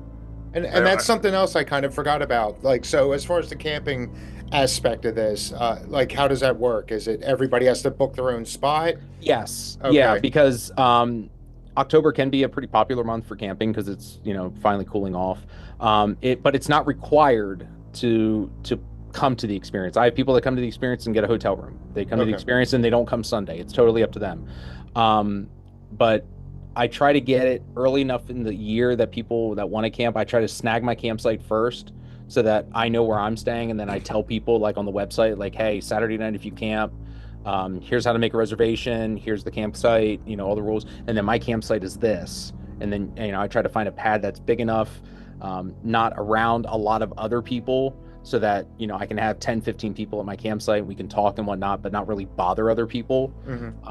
So I try to do that, just so people can come and hang out. We build a fire, s'mores, people bring food and stuff. So it a nice little kind of a wrap up type thing. But it's on your own, but it's not required. I may bring the wife. She may, since she likes camping, this might be my in to get her to come with me. Hey, we're gonna camp. Yeah, I get. Let's go. I booked my campsite Friday and Saturday. I go set up on Friday morning as soon as I can get to my site, and I just leave the campsite. And all this information, Matt, will be on your web. So when I'm ready to. Okay. Yeah. I'll put the link to how to book the campsite, which campsite it is. The one we normally go to is actually going to be closed this year because they're going to renovate a bunch of it. So I have to find a neighboring one that's kind of in the middle or kind of close to where Sunday's going to be. Just so we can not, wake up and travel for an hour on Saturday or whatnot. Because from where we stayed, it's probably like a 15-minute drive to where we need to go. So I want to try to find something kind of close. So I'm hoping within the next month to have the date done and planned out and ready to go. I just hope, fingers crossed, it's not the Halloween, because Halloween falls, I think, on a Friday. I don't do it Halloween weekend. I'm in Florida attending Spooky Empire. Okay. All right. Yeah, no, my daughter was born on October 26th, so usually the last weekend of the month. Okay, cool. Is already booked between Chiller and my daughter's birthday, so now it won't be Halloween. All right, JC, I got to go with the full-on dad joke and all, but when you proposed to your wife about going on this trip with you, not that proposal, you already took care of all that. Well, if I propose again, I'm inviting Matt, so. Yeah, you got it. So when you renew your vows, but when you bring it up to her, you got to hit her with the old, have you ever had sex while camping? It's fucking intense. And then you wake up and there's stickmen everywhere. Or I run out of the tent just. And the campsite's empty and you're just there in your sleeping bag. Oh shit! I have one more rapid fire. If it's not on here, but I'm just curious. Are you a fan of ice cream? Yeah. All right. If you can make your own Ben & Jerry's ice cream flavor, what is it? I forgot to add this one, and you know what? I would do. Oh boy! So I love vanilla ice cream. Please say Reese's. I'm not going to go Reese's. I'm not going to go Reese's because you can do. I can get that anywhere. What I want is it's got to be the right ratio. You get a lot of ice creams. You don't get a lot of the good stuff. Like I love Moose Tracks for the big chunks of chocolate. Mm-hmm.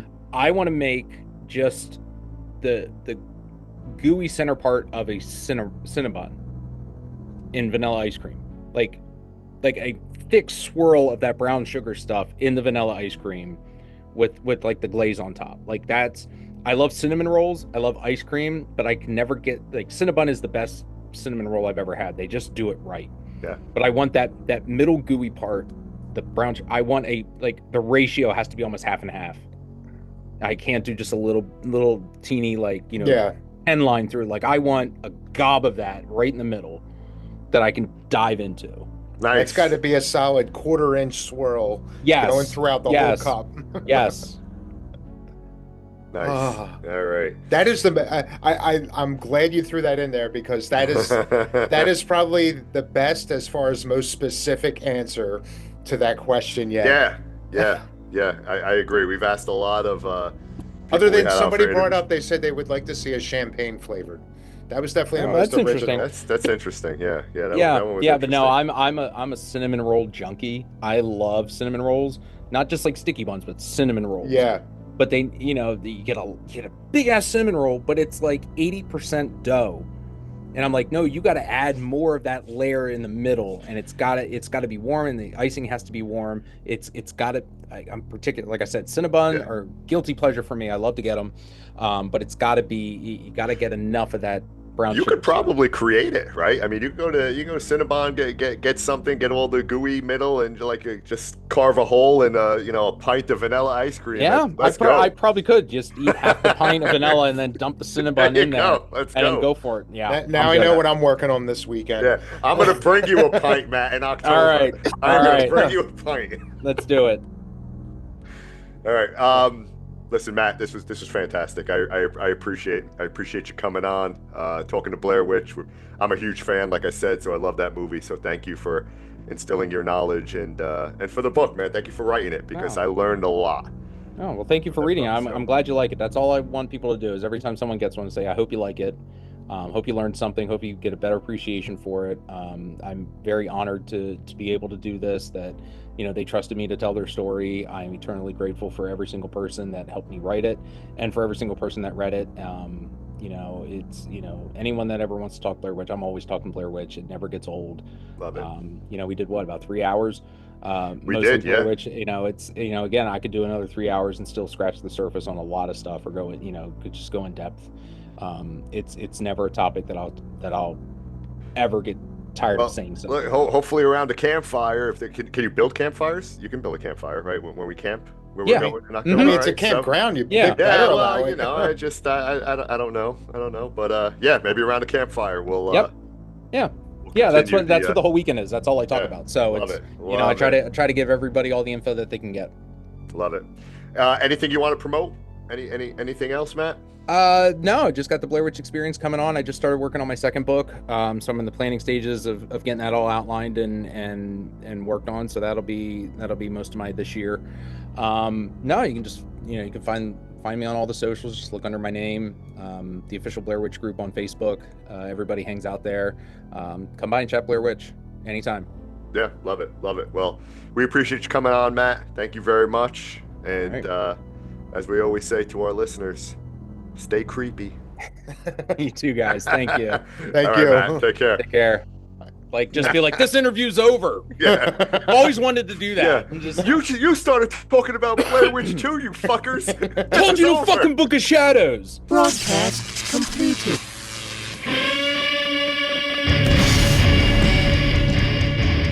You've been listening to What an Excellent Day for a Podcast. Be sure to come on down to excellentdayforapodcast.com, where you'll find our entire catalog. And for your convenience, every episode contains a link where you can text the nerds. Want to throw some praise? Some critique? Perhaps you have a suggestion for a topic you'd like to see us tackle. But while you think about that, you could also check out the connections to all of our socials, including our YouTube channel. Give all them a visit. But don't forget to like, subscribe, and share with everybody you know. And for those feeling a little extra generous, there's also a button where you can support the show in other ways. Every bit of support helps.